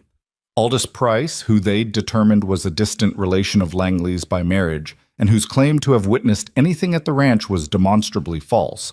But demonstrably false still required demonstrating. She thought about what Margaret had said. Don't be invisible. Don't give him your shame. She thought about what Bess Colton had said. When? She thought about Nathan Cross, who had sat at this same kitchen table 4 months ago and eaten half a cinnamon roll and asked her if she was interested in a job, and who had, in the months since, demonstrated through consistent and unremarkable action the rarest of all things she had encountered in her time in Wyoming, the quality of meaning what he said. She thought about Thomas, which she rarely let herself do in specific rather than general terms. She thought about Thomas because he had believed, with a certainty she had found maddening and then essential, and then, after he was gone, desperately missed, that doing the thing you were good at with honesty and care was never wasted. He had said it more than once in more than one context, and she had thought him naive, and then had thought him right, and now she thought him both and neither, because real truths about real life tend to exist in the complicated middle territory. He would have liked Nathan Cross, she thought. They were different men. Thomas had been warm in his way, open in a way that Nathan wasn't, the kind of man who walked into a room and made it feel more inhabited. But they had the same quality underneath, which was that they meant what they said and didn't pretend to more than they were. That quality was rarer than it should have been. She shaped the bread and covered it to rise and cleaned her hands and sat at the kitchen table in the lamplight and opened her notebook to a clean page. She wrote at the top, January 14th, 1888. She thought for a moment, then wrote underneath. Whatever happens today, this part was real.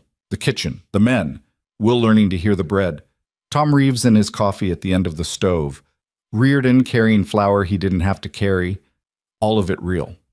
Nothing that happens in that hearing room can unmake what happened here. She looked at it. She crossed out the last sentence. Not because it wasn't true, but because she didn't need to write it down. If she needed to write it down to believe it, it wasn't solid enough to stand on. She needed to know it in her body, the way she knew when bread was done. Not from the clock, not from the rule, but from the feel of it. She knew it. She closed the notebook. The bread was rising in the covered bowl. Outside the kitchen windows, the Wyoming night was doing what it always did in January, pressing down cold and massive and indifferent to what any particular human being needed from it. She could hear the wind in the eaves, which was a familiar sound by now, 4 months into this kitchen, 4 months into this life that hadn't existed in August, when she'd been standing at the edge of the harvest market in a boot with a cracked heel and a cart of goods nobody was buying. She banked the stove so the bread would have even heat when it was ready to go in. She turned down the lamp. She went back to her room in the cook's quarters and lay down on top of the covers in the dark with her arms at her sides and her eyes open. At 4 in the morning, she got up and baked the bread. At 5:30, she had breakfast ready for 32 men. At 7, Nathan Cross came into the kitchen already dressed in his good coat, and she was dressed in her better dress, the one she kept for occasions, with her hair pinned up the way she wore it when she wanted to look like someone who had made deliberate choices about how to present herself, which was exactly what she was. He looked at her for a moment. "Ready?" he said. "No," she said. "Let's go anyway." Something passed across his face, that thing that on a less reserved man would have been a smile, and he held the door open, and she walked through it into the January cold. The wagon was waiting. The road to Dust Ridge was 7 miles of frozen dirt, and she felt every foot of it, sitting straight-backed beside Nathan, watching the town appear on the horizon and then grow larger as they approached. And she kept her hand still in her lap and her face where she'd trained it, and she thought about Bess Colton's voice saying, "Win," and Margaret Hale's voice saying, "Don't give him your shame," and Tom Reeves saying, "You got people in your corner," and Riordan with his flour, he didn't have to carry. And the bread she'd put in the oven at 4 in the morning because her hands needed something real to do. And none of it was armor exactly, but it was weight, the kind of weight that keeps you planted when something is trying to push you over. Dust Ridge came up around them, its winter streets quiet in the morning cold, smoke from a dozen chimneys, the particular gray sky January light that flattens everything and makes a town look exactly as hard as it is. The county hall was a 2-story building on Meridian Street, wood-framed, with a wide entrance door and windows that looked out onto the street. There were already people on the steps when they arrived, more people than she'd expected. She looked at them, trying to read what she saw. Some she recognized, some she didn't. There was Bess Colton near the door, in a good coat, with 2 other women Evelyn knew only slightly. There was old Peters, the nearly blind man who'd bought a loaf of bread from her at the market, which meant he'd somehow made the trip on a January morning, which was not nothing. Ranch hands she didn't immediately recognize. Travelers she'd fed who'd apparently heard there was a hearing and come back through. People she couldn't account for at all. And on the other side of the steps, a distance away, Victor Langley, flanked by 2 men in good suits, looking at her with the expression of a man who has played this game many times before and considers the outcome decided. She met his gaze and did not look away. She walked up the steps of the county hall with Nathan Cross at her side, and she opened the door and she went inside. The county hall's main room had been arranged for the hearing, the way that rooms get arranged for official proceedings in small frontier towns. Folding chairs brought in from somewhere and set up in uneven rows.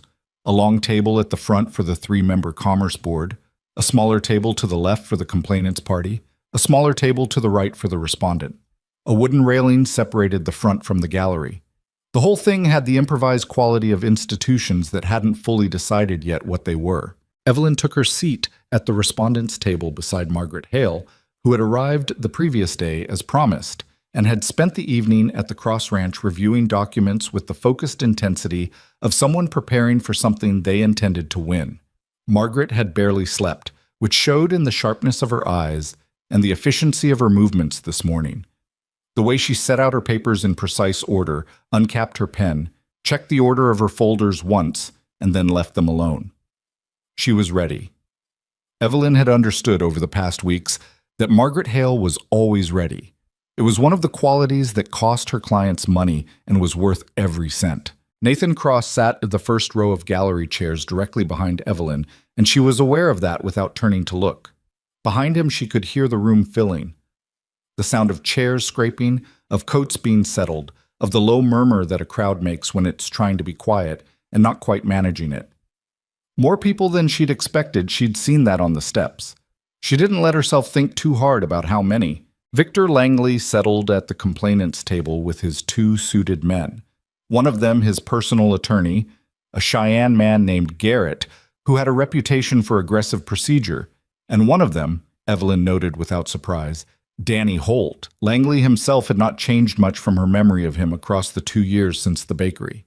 He was in his 60s, heavy-set, with white hair kept very neat and the particular quality of stillness that belongs to men who have learned that power doesn't need to announce itself because the room already knows it's there. He arranged himself at his table with the comfort of someone who has sat in many such rooms and found them agreeable. He did not look at Evelyn. The 3 Commerce Board members took their seats at the front table. The chairman was a man named Horace Webb, who was 50, gray-bearded, and had the expression of a man who would have preferred to spend this Tuesday doing something else. The other 2 were men she didn't know.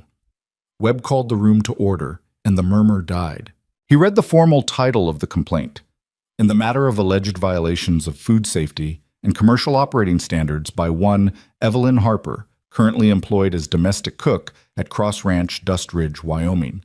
And Evelyn felt the words land on her with the particular weight of official language, which is different from the weight of the same words said in conversation. Official language turns a person into a subject of an inquiry. It has that effect deliberately.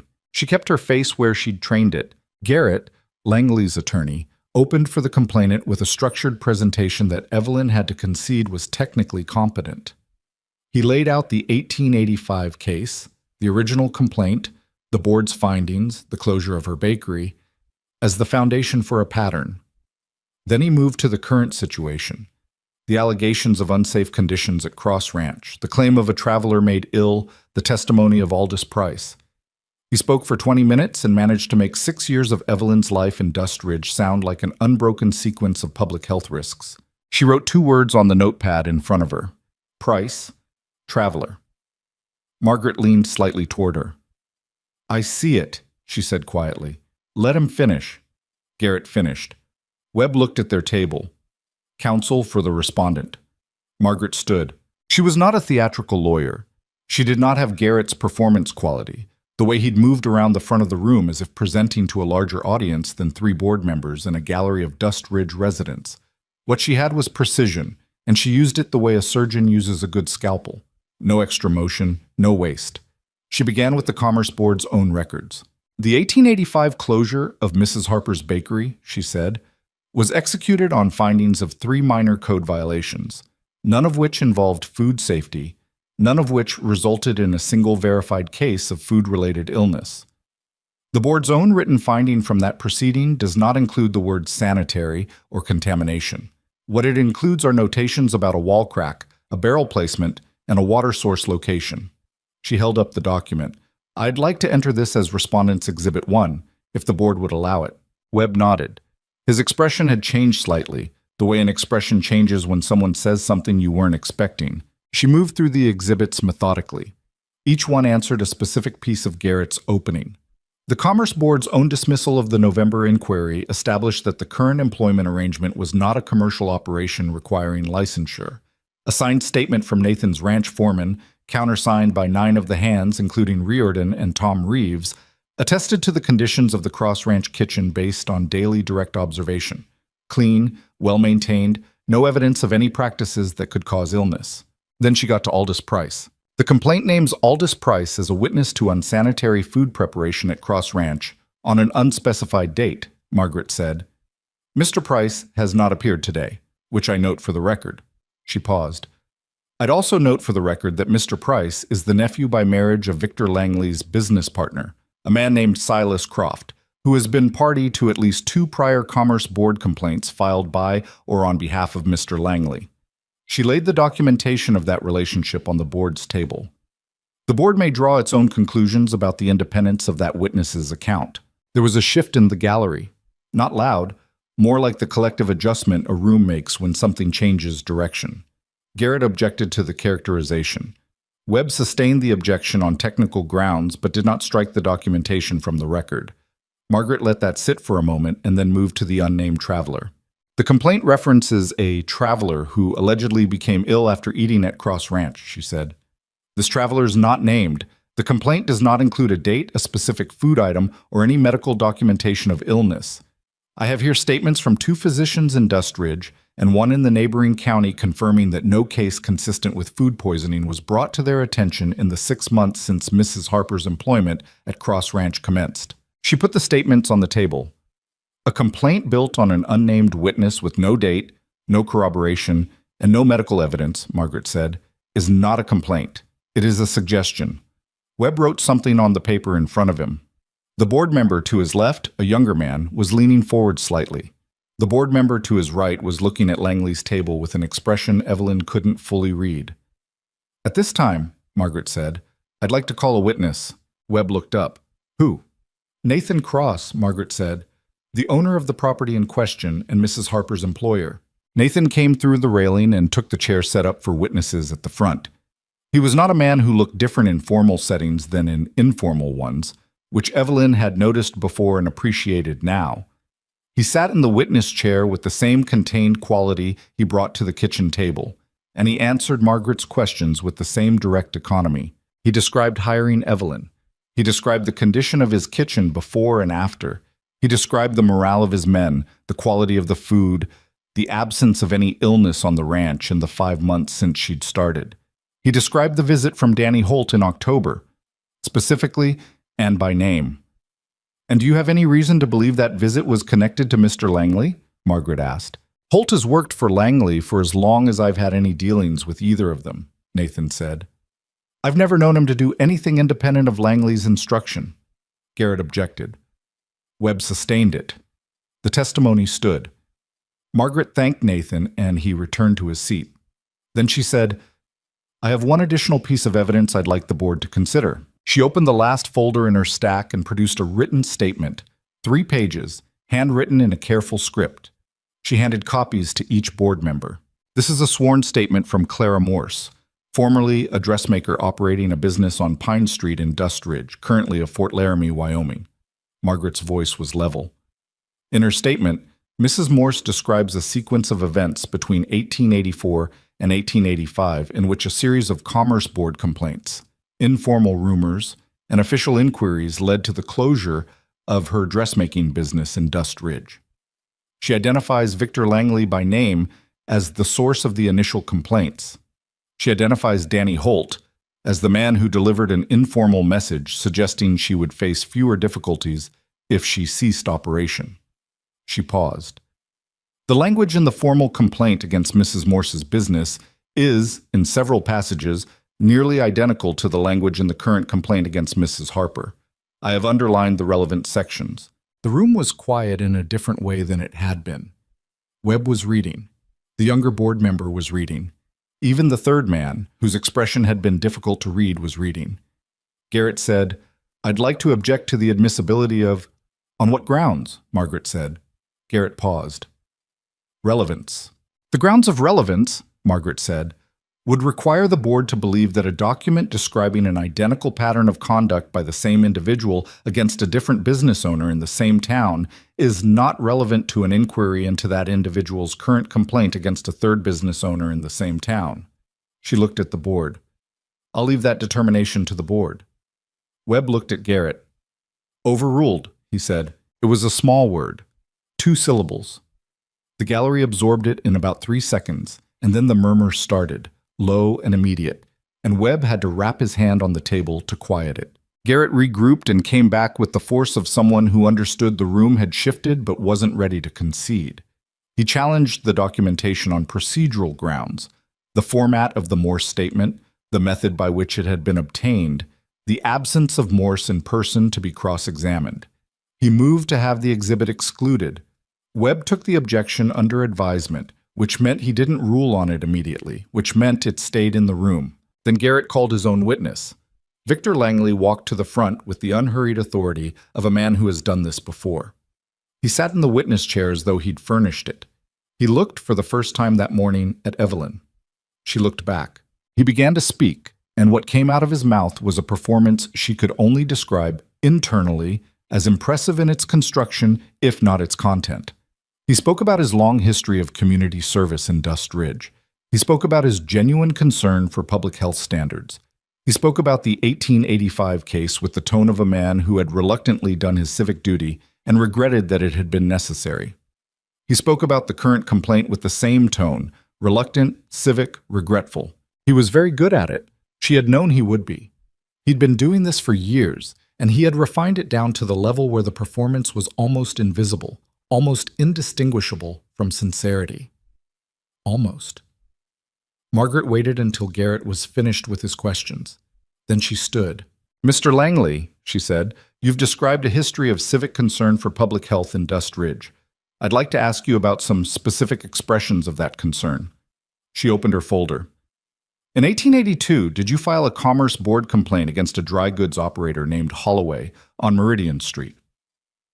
Langley's expression didn't change. "I may have. I don't recall the specifics. The complaint alleged unsanitary storage of foodstuffs," Margaret said. "Mr. Holloway's store was inspected and closed for 2 weeks. He subsequently relocated to another county." She looked up.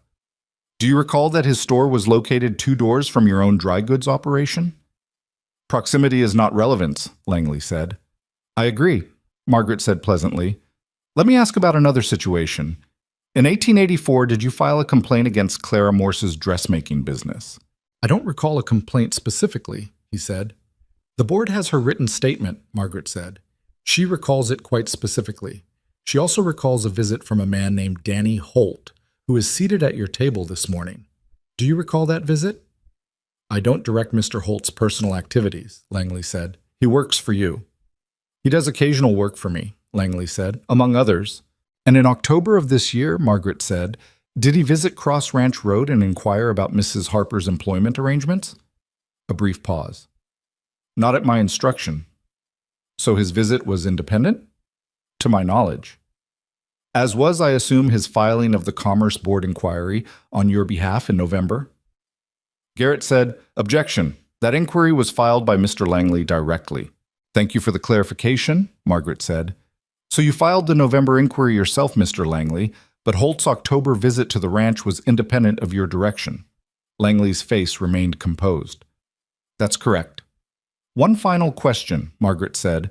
"In the complaint you filed against Mrs. Harper's current employment situation, you name a traveler who allegedly became ill after eating at Cross Ranch. Can you tell the board that traveler's name?"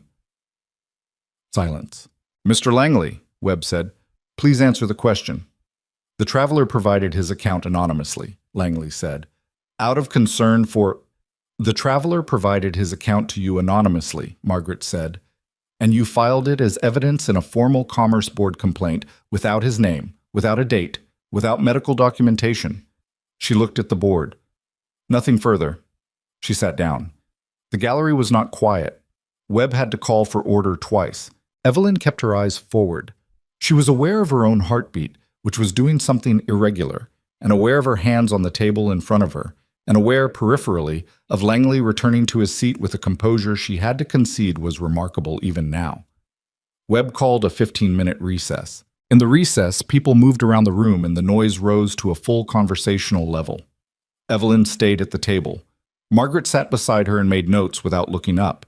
Nathan came through the railing and stood near the table and didn't say anything, which was the right thing. Will Braddock appeared at the railing with the expression of a man who had been watching a thing he didn't fully understand but felt strongly about, and he said, "How do you think it's going?" And Margaret said, without looking up from her notes, "Don't ask that question at halftime." And Will retreated. Riordan materialized beside the railing at some point and stood there with his arms crossed and his face doing nothing in particular, which was his way of indicating he was present and paying attention. Tom Reeves was somewhere in the middle of the gallery. She'd spotted him when they'd first sat down, that careful posture, the turned head that meant he was using his better ear to follow the proceedings. Bess Colton was 3 rows back with the 2 women from the steps, all of them upright and attentive. When Webb called the room back to order, Garrett made a closing argument that was competent and brief, pointing to the 1885 precedent, the pattern of alleged concerns, the right of the board to investigate. He did not mention Clara Morse. He did not return to the unnamed traveler. Margaret's closing was shorter still. "The board has before it a complaint," she said, "that names no credible witnesses, cites no medical evidence, and relies on a precedent case that the board's own records show was based on minor code violations unrelated to food safety." It also has before it documentation of a pattern of Commerce Board complaints by the same complainant against other small business operators in this town and county. Operators who, without exception, were smaller and less resourced than Mr. Langley, and who were driven out of business or out of the county by the cumulative weight of those complaints. She paused. The board can determine whether that pattern reflects civic concern or something else. She sat down. Webb conferred quietly with the other two board members for a period that felt longer than it probably was. 3 minutes. 5. The gallery was very still. Then Webb looked up. The board finds, he said in the particular flat tone of official pronouncements, insufficient evidence to support the allegations contained in the complaint filed against Evelyn Harper. The complaint is dismissed. He said more, something about the record, something about costs. But Evelyn heard it from a slight distance, the way you hear things when your body is processing something large. The room reacted, the gallery sound going up, and Webb calling for order, and somewhere in that noise she heard what might have been Bess Colton's voice saying something short and declarative that she couldn't make out specifically. She sat very still. Margaret put her hand briefly on the table near Evelyn's bum, not on her hand, just near it, just close enough to be noticed. Then she began putting her papers away. Evelyn looked at the front of the room. Victor Langley was speaking quietly with Garrett, his back to the room. His posture was controlled, as always. She wondered what it cost him to maintain that control right now, and suspected, because she had watched him for 2 years, that the answer was less than it should have been. Men like Langley recalculated. This was a setback, not a reckoning. He would recalculate. She kept that thought somewhere real, somewhere she didn't plan to forget. Nathan appeared at the railing. He looked at her across it. "You all right?" he said. "I think so," she said. "Ask me in an hour." He almost smiled. "Let's get out of this room." They gathered their things. Margaret was already moving toward the board's table to collect her returned exhibits. Will was hovering near the door with the energy of someone who wanted to say something but was struggling with the vocabulary. He settled on, she was, and gestured toward Margaret. "Yes," Evelyn said. "She was." The people in the gallery were slow to leave, the way people are when something happened that they want to talk about in the room where it happened. Evelyn moved through them toward the door, and several people said things to her. Some of it she caught, and some of it went past her in the ambient noise of the room. She heard her name said kindly more times in 3 minutes than she had in the previous year in Dust Ridge, which she registered without fully absorbing. Bess Colton reached her at the door and said, "Good," with the same directness she brought to everything, and Evelyn said, "You helped. Clara Morse helped." And Bess shook her head slightly. "You did the work," Bess said. "We just told you where to look." Outside the county hall, the January cold was absolute and clean after the crowded indoor air. Evelyn stood on the top step and breathed it in. The sky was flat and gray, and the street below was beginning to fill with people who'd come out of the building and were standing in the cold, talking, the way a crowd disperses slowly after something significant. She stood there long enough to feel the cold settle on her properly, long enough to feel it replace the heat of the room and the preceding hours and the preceding weeks and months. She heard Nathan's footstep beside her and didn't turn. "Margaret says the documentation we built could be the basis for a separate action," he said, "against Langley, if you wanted to pursue it." She thought about that. "Not today," she said. "No," he said. "Not today." They stood there in the January cold looking at Dust Ridge, which was the same town it had always been. Same streets, same buildings, same 2,000 people navigating the same hard winter, the same as any other winter. Nothing had changed about the town.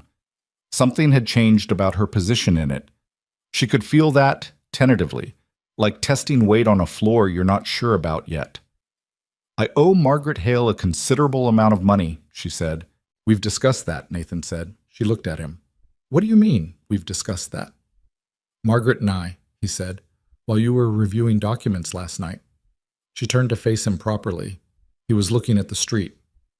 "Nathan, it's not charity," he said, before she could say anything else, and there was a firmness in it that told her he'd anticipated this conversation. "It's what a person does when someone who works for them gets targeted because of their association with your ranch. You used Margaret because of me, partly. Langley filed that October inquiry because of you being on my property. He met her eyes. It's what's fair. She recognized that word. He'd used it before. Fair, not kind, not generous. Fair was the word he used when he wanted to be precise. She looked at him for a long moment. Thank you, she said. It wasn't enough, and they both knew it, and neither of them said so. He nodded. Will's got the wagon on Calder Street. They walked down the steps of the county hall and through the dispersing crowd and around the corner to where Will was waiting with the horses shifting in the cold, their breath fogging the air. Margaret was already there, her leather case in her hand, looking at the horses with the particular expression of a woman who has spent a long time in Wyoming and has accepted horses as an inevitable feature of the landscape without ever becoming fully reconciled to them. You'll stay tonight? Nathan said to her. I'll take the morning stage, Margaret said. I have cases in Cheyenne. She looked at Evelyn. You have my address. If Langley moves again, you write me. I will, Evelyn said. And send me one of those cinnamon rolls, Margaret said, which was the most personal thing she'd said in 6 weeks of interaction, delivered in exactly the same tone as everything else. I heard about them. Evelyn looked at her. Who told you about them? Cross, Margaret said, already moving toward the wagon. When he first wrote to me, said you were worth defending. I asked him what made him think so, and he told me about a roll he ate at a market. She climbed up to the wagon seat with the assistance of Will, who was very careful about it, and settled herself with her case. Evelyn stood for a moment in the cold. Nathan Cross had written to a lawyer in Cheyenne before the formal complaint was even filed. He'd written to her and told her about a roll at a harvest market. She thought about the morning in August when he'd stopped at her table, the cinnamon roll he'd broken apart with his hands and actually tasted, the $3 silver on the linen cloth. She thought about all the days between then and this one. She climbed up to the wagon. The ride back to the ranch was 7 miles of frozen road, and they covered it mostly in silence, not uncomfortable silence, the kind that belongs between people who have been through something together and don't need to narrate it. Will sat in the back with Margaret's case and had the good sense not to talk much. The horses moved at their steady pace. The flat gray sky held the light at its January angle, low and thin, and not much good for warmth, but enough to see by. About halfway back, Nathan said without preamble, What are you going to do with the rest of the afternoon? She thought about it. Make soup, she said. The men will have been working all day in this cold. He nodded. And then, she said, I'm going to sit at the kitchen table and write some things down. The notebook? Yes, she said. There are things that happened today I want to keep. He didn't ask what things. He understood that some things needed to be written down to be fully real, and that she was the kind of person who knew which things those were. The ranch came into view, the fence line straight, the building solid against the winter sky, smoke coming from the bunkhouse chimney. She had left it that morning before the men were done with breakfast, and she knew from long kitchen habit that there would be dishes still in the stack, and the fire in the range would need building up, and the soup she was planning would take an hour at minimum, and supper was at 6. She had work to do. That was not a complaint. That was the best thing she knew about herself. That there was always work to do, and she knew how to do it, and she went and did it, regardless of what the morning had held. Will pulled the wagon around to the kitchen entrance. She climbed down before anyone could help her and went to the door and let herself in. The kitchen was cold. The fire had died down. She built it back up without thinking about it, the way she did every morning and every afternoon when she'd been away from the stove long enough for it to cool. She put on her apron. She started the soup. Outside the kitchen windows, the Wyoming afternoon was going toward dark, the way January afternoons do. Fast, without much ceremony, the light thinning and then simply going.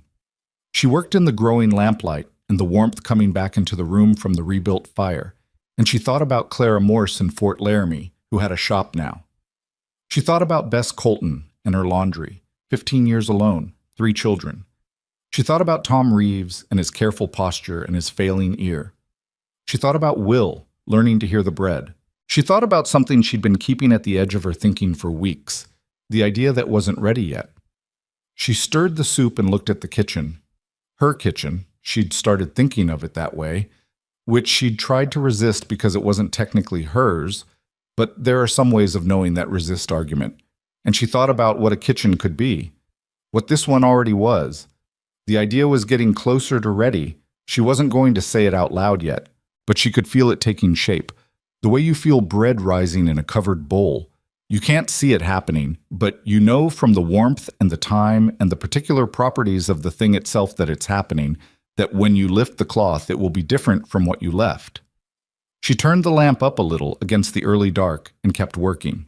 The idea came fully forward on a Wednesday in February, 6 weeks after the hearing, on a morning when the cold had finally started to ease its grip on the Wyoming plains, not gone, not even close to gone, but softened enough that you could stand at the kitchen door without the air feeling like a physical assault. Evelyn was standing at exactly that door, the one that opened onto the back of the ranch yard, with a cup of coffee in her hand and her apron already on because she'd been up since 4:30, watching the light change over the fence lines. Will was visible across the yard, doing something with the stable door that required a hammer and more effort than he seemed to have expected. The smoke from the bunkhouse chimney was going straight up, which meant no wind, which in February on the Wyoming plains was not something you took for granted. She was thinking about Bess Colton. Specifically, she was thinking about something Bess had said in a letter she'd written 2 weeks after the hearing. The letter had been short. Bess wrote the way she talked, directly and without unnecessary decoration. But one line had stayed with Evelyn past all the others. There are 6 women in this town right now who could run a business and have nowhere to start from. You know what that feels like. I thought you should know they exist. 6 women. Nowhere to start from. She knew what that felt like. She knew it in a specific, embodied way that no amount of sympathy could approximate if you hadn't lived it. The particular combination of competence and destitution, of knowing exactly what you could do and having no resources, no standing, no one to say I'll put my name behind this and mean it. She'd been one of those women. She was still, in some ways, one of them, though the shape of it had changed. She went back inside and set her coffee cup on the work table and stood in the middle of the kitchen she'd been running for 6 months now and looked at it with the specific eye of someone who is about to propose a significant alteration to a situation that isn't entirely theirs to alter. That evening, after supper was done and the men had cleared out and the dishes were washed, she went to the main house and knocked on Nathan's office door. He looked up from the accounts he was working on. "Evelyn, I want to talk to you about something," she said. "If you have time." "Sit down," he said, and moved the accounts to one side. She sat. She had thought carefully about how to say this, not the diplomatic version, not the softened version, but the actual version. The idea as it was in her head, with its rough edges intact, because she'd learned that presenting Nathan Cross with a polished version of something was less useful than presenting him with the real one. "I want to use the kitchen," she said, "not differently from what I'm already doing. In addition to what I'm already doing, I want to use it to teach." He looked at her. "There are women in Dustridge," she said, "who have skills and no platform, no money, no reputation, no one who'll stake them. Some of them can cook. Some of them can do other things. But cooking is what I know, and a kitchen is what we have, and what I know about running one. The actual operational knowledge, not just the recipes, but the management, the supply, the cost, the customer. That's something I could pass on." She paused. "I've already started with Will in a small way. It works. He learns fast because he's actually interested, and because what I'm teaching him has immediate real-world application. He's not learning in the abstract." Nathan said, "How would it work practically?" "Sunday mornings," she said. "Your light day. I'd bring in 2, maybe 3 women at a time. Teach them the kitchen side of running a food operation. Not just cooking, though that too, but the actual business of it. Supplies, margins, what things cost, how to price, how to manage a kitchen as a working operation rather than just a domestic function." She looked at him. After enough time, some of them could go out and run something on their own. A small food stand, a boarding house kitchen, a catering arrangement, something. He was quiet for a moment in the way he was quiet when he was actually thinking rather than performing consideration. "You'd need to clear Sunday mornings with the men," he said. "The kitchen isn't available for guest instruction on days they need it for their own meals." "I've already thought about that," she said. "I'd have the midday meal prepared and covered before the instruction started. The women would be here for 2 hours, 3 at the outside. It wouldn't interfere with operations." "What do you need from me?" She had expected questions, conditions, the practical male instinct toward why this might be complicated. She had not expected him to jump immediately to what he could contribute, and for a moment the directness of it caught her slightly off guard. "Permission to use the kitchen for that purpose," she said, "and possibly, eventually, a small budget for additional supplies. Nothing significant. I can work lean. I've always worked lean." He nodded once. "All right, that's it?" He looked at her. "What did you expect?" "More questions," she said honestly. "I have one," he said. "Why are you asking me at night, after supper, like you've been thinking about how to say it all day?" She considered that. "Because it matters. And when something matters, I'm careful about how I bring it forward." "Fair enough," he said. And then, after a moment, "It's a good idea, Evelyn. Don't second-guess it." She went back to the cook's quarters that night and wrote to Bess Colton. She described what she was proposing, what Sunday mornings could look like, and she asked Bess to put the word out quietly to the women she'd mentioned. No formal announcement, no public declaration. Just a word, passed the way useful information travels in small towns, from person to person, through the channels of people who trust each other. Bess's reply came in 4 days. First Sunday in March. 3 women. I'll bring them myself. The first Sunday in March arrived with reasonable weather and the particular tension of something new beginning. Evelyn had the kitchen ready at 8:30. She had coffee on, and she'd made a small batch of biscuits because an empty table at the start of an uncomfortable situation helps no one. And she knew from long experience that when people are nervous, they eat. And when they eat something good, they relax slightly, and slightly relaxed people learn better than tightly wound ones. The 3 women Bess brought were not who Evelyn had imagined, because she had been careful not to imagine too specifically.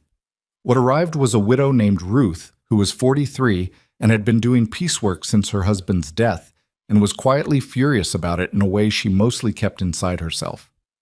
A younger woman named Dora, 26, who had 2 children and a husband who had stopped being reliable sometime in the previous year, and who had the particular watchful quality of someone who has started planning for a future that doesn't include the person she'd expected it to include. And Bess herself, which surprised Evelyn. She hadn't expected Bess to come as a participant rather than just a deliverer. "Don't look at me like that," Bess said when she saw Evelyn's expression. "I run a laundry. I know linen. I know nothing about running a kitchen as a business, and that's a gap I intend to fill." "Sit down," Evelyn said. "Have coffee." They sat. They had coffee. The biscuits disappeared within 20 minutes, which was not a record for that kitchen, but was reasonably quick. Evelyn started not with recipes, but with a ledger, a blank one, which she'd bought on the last supply run. She put it on the work table and she talked about what it was for, what every item that came into this kitchen cost, what every meal produced from it was worth, what the margin between those 2 numbers meant, and why understanding that margin was the difference between a kitchen that sustained itself and a kitchen that slowly drained whoever was running it. Ruth wrote everything down. Dora asked sharp questions. Bess argued with 2 of Evelyn's cost estimates and turned out to be right about one of them, which Evelyn acknowledged without embarrassment because being corrected on a fact by someone paying attention was not something to be embarrassed about. It was not a smooth morning. Evelyn had taught Will in the gradual, informal way of teaching that happens when it's just 2 people and the pace is set by the learner's questions. Teaching 3 women at once, each with different knowledge and different anxieties and different reasons for being in this kitchen on a Sunday morning, required a different approach, and she didn't have it fully worked out yet. She talked too long on cost and had to rush through timing. She lost Dora's attention for about 10 minutes in the middle and had to find it again by asking her a direct question, which worked, but she'd have preferred not to have lost it in the first place. But when they left at 11, Ruth said, at the door, "Same time next week?" "Same time next week," Evelyn said. Word spread, the way it does, through the channels of women in small towns that are largely invisible to men and considerably more effective. By the 5th Sunday, there were 6 women in the kitchen, which was at the outer edge of workable for the space, and Evelyn was managing it better. She'd learned their rhythms, learned who needed more time and who needed to be challenged, learned that Dora had a genuine talent for understanding food costs that went beyond what Evelyn was teaching her, and that needed to be fed with harder problems. By April, Ruth had taken on 3 private catering orders for local households, using what she'd learned and a small kitchen setup she'd assembled from what she could afford, and had cleared more in those 3 orders than she made in a month of piecework. She told Evelyn about it on a Sunday morning with the directness of a woman who had not expected to feel proud of herself and was still slightly startled by the experience. I priced it the way you showed me, Ruth said. I almost priced it lower because I was worried they wouldn't pay. Then I thought, no, the math says this. I'm charging the math. Good, Evelyn said. They paid it, Ruth said, without negotiating. They usually do, Evelyn said, when you don't apologize for the number. Nathan heard about the catering orders from Will, who heard about them from Dora, who'd been there when Ruth told Evelyn. He mentioned it to Evelyn that evening in the kitchen in his characteristic fashion, without preamble, as a fact he was noting. Ruth's doing catering work in town, he said. She is, Evelyn said. From what you taught her on Sunday mornings. From what she learned, Evelyn said. I just gave her the information. He was quiet for a moment, leaning in the doorframe in his usual way. That's not a small thing, he said. No, she said. It's not. He looked at her for a moment with the particular expression she'd come to recognize over the months, the one that meant he was working up to saying something he'd been thinking about for a while. I've been thinking, he said, about the building on the south side of town, the one on Calder Street that's been sitting empty since the hardware man sold up last fall. She looked at him. What about it? It's got a kitchen in the back, he said, commercial size. Previous owner put it in for a restaurant he never opened. He paused. I've been thinking about buying it. She set down the pot she was holding. Why? She said. He met her eyes directly. Because you're teaching women in my ranch kitchen on Sunday mornings, which works, but works less well than a space designed for that purpose. And because Ruth and Dora and Bess Colton are not going to be the last women in this county who need what you're teaching. And because what you're building here, he gestured, not at the kitchen specifically, but at something larger than the kitchen, needs a real home. Evelyn was quiet. I'm not proposing to fund a charity, he said, and she recognized the precision of that, the care he took with the distinction. A dining house on Calder Street, run properly, would pay for itself. Travelers, ranch workers passing through, the town at midday. The kitchen space for instruction on the side. It's a real business. It's a large undertaking, she said. Yes, he said. I know what I'm proposing. She looked at him. Why are you proposing it? He held her gaze.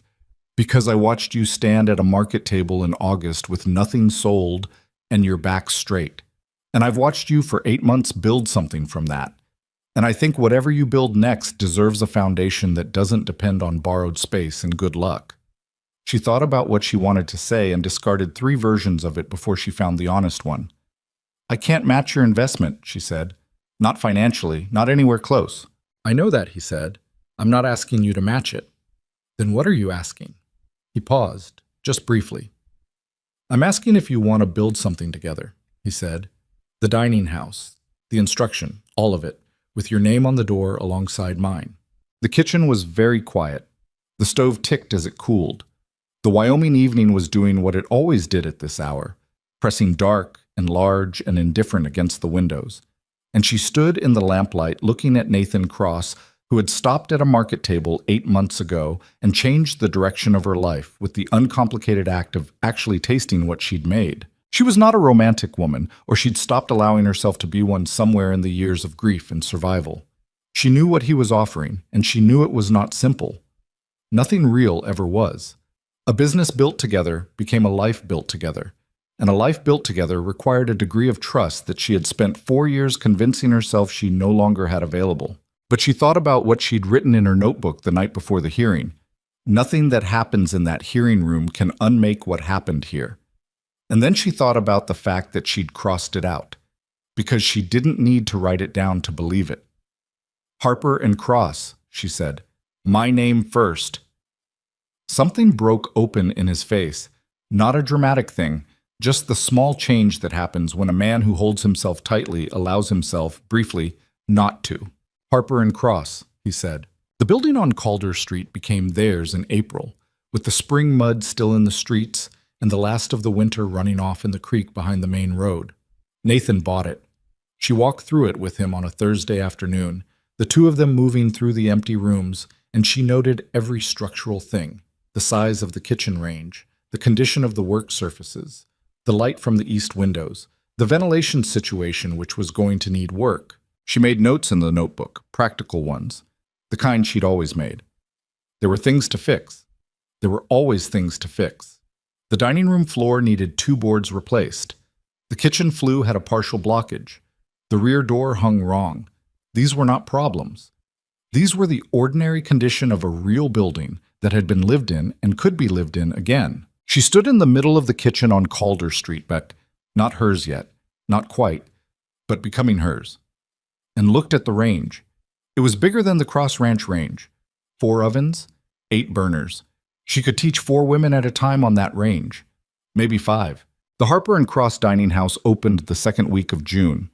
It was not a ceremonial opening. She hadn't wanted one, had been firm about that, because ceremonial openings had a way of creating expectations that the first ordinary Tuesday couldn't meet, and she was more interested in the ordinary Tuesdays than in any particular ceremony. What happened instead was that they opened the door at 6 in the morning with coffee ready and biscuits on the counter, and people came in because the smell reached the street, and by 7:30 every seat was filled, and by 9 she'd already needed to make a second batch of everything. Bess Colton came in at 10 and sat at the counter and said, "Well?" which was Bess's version of an extended commentary. "We're almost out of biscuits," Evelyn said. "Make more," Bess said. "I'll help." She did.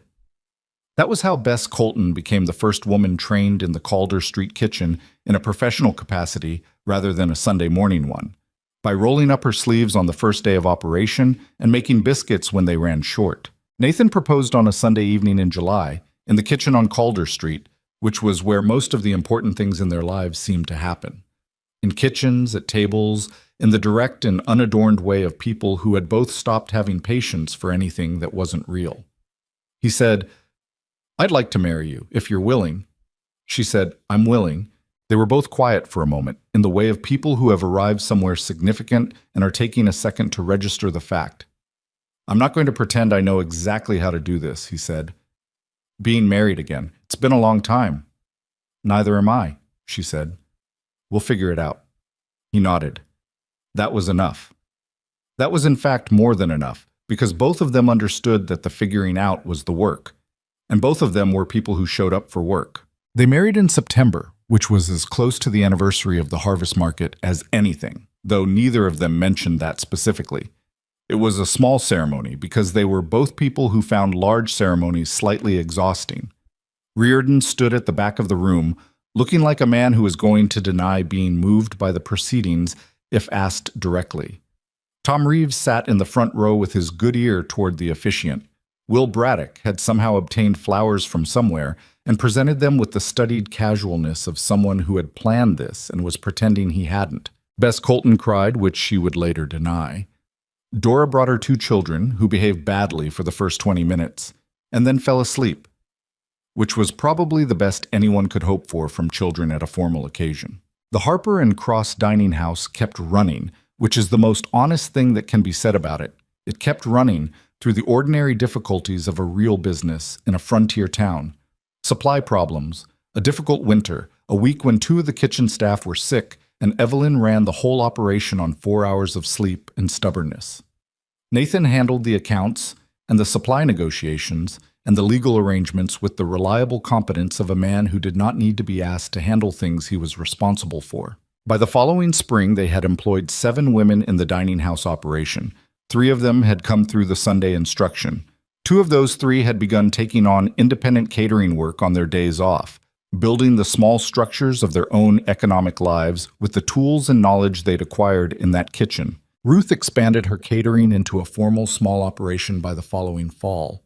She came to Evelyn in October and asked if she could use the Calder Street kitchen on Monday mornings, when it was quiet, for her prep work, and Evelyn said yes, and charged her exactly the fair market rate for the space, because Ruth didn't want charity, and Evelyn understood that, and also because Margaret Hale had told her months ago that the difference between a favor and a business relationship was documentation, and a documented business relationship was the one that lasted. Victor Langley did not disappear. He was still in Dust Ridge, still running his dry goods operation, still sitting on the county commerce board. He did not move against Evelyn or Nathan again, which she did not mistake for remorse.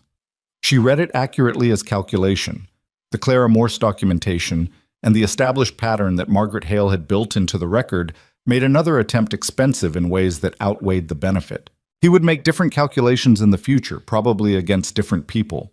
She knew that, and it sat in her somewhere uncomfortable, not resolved, not clean.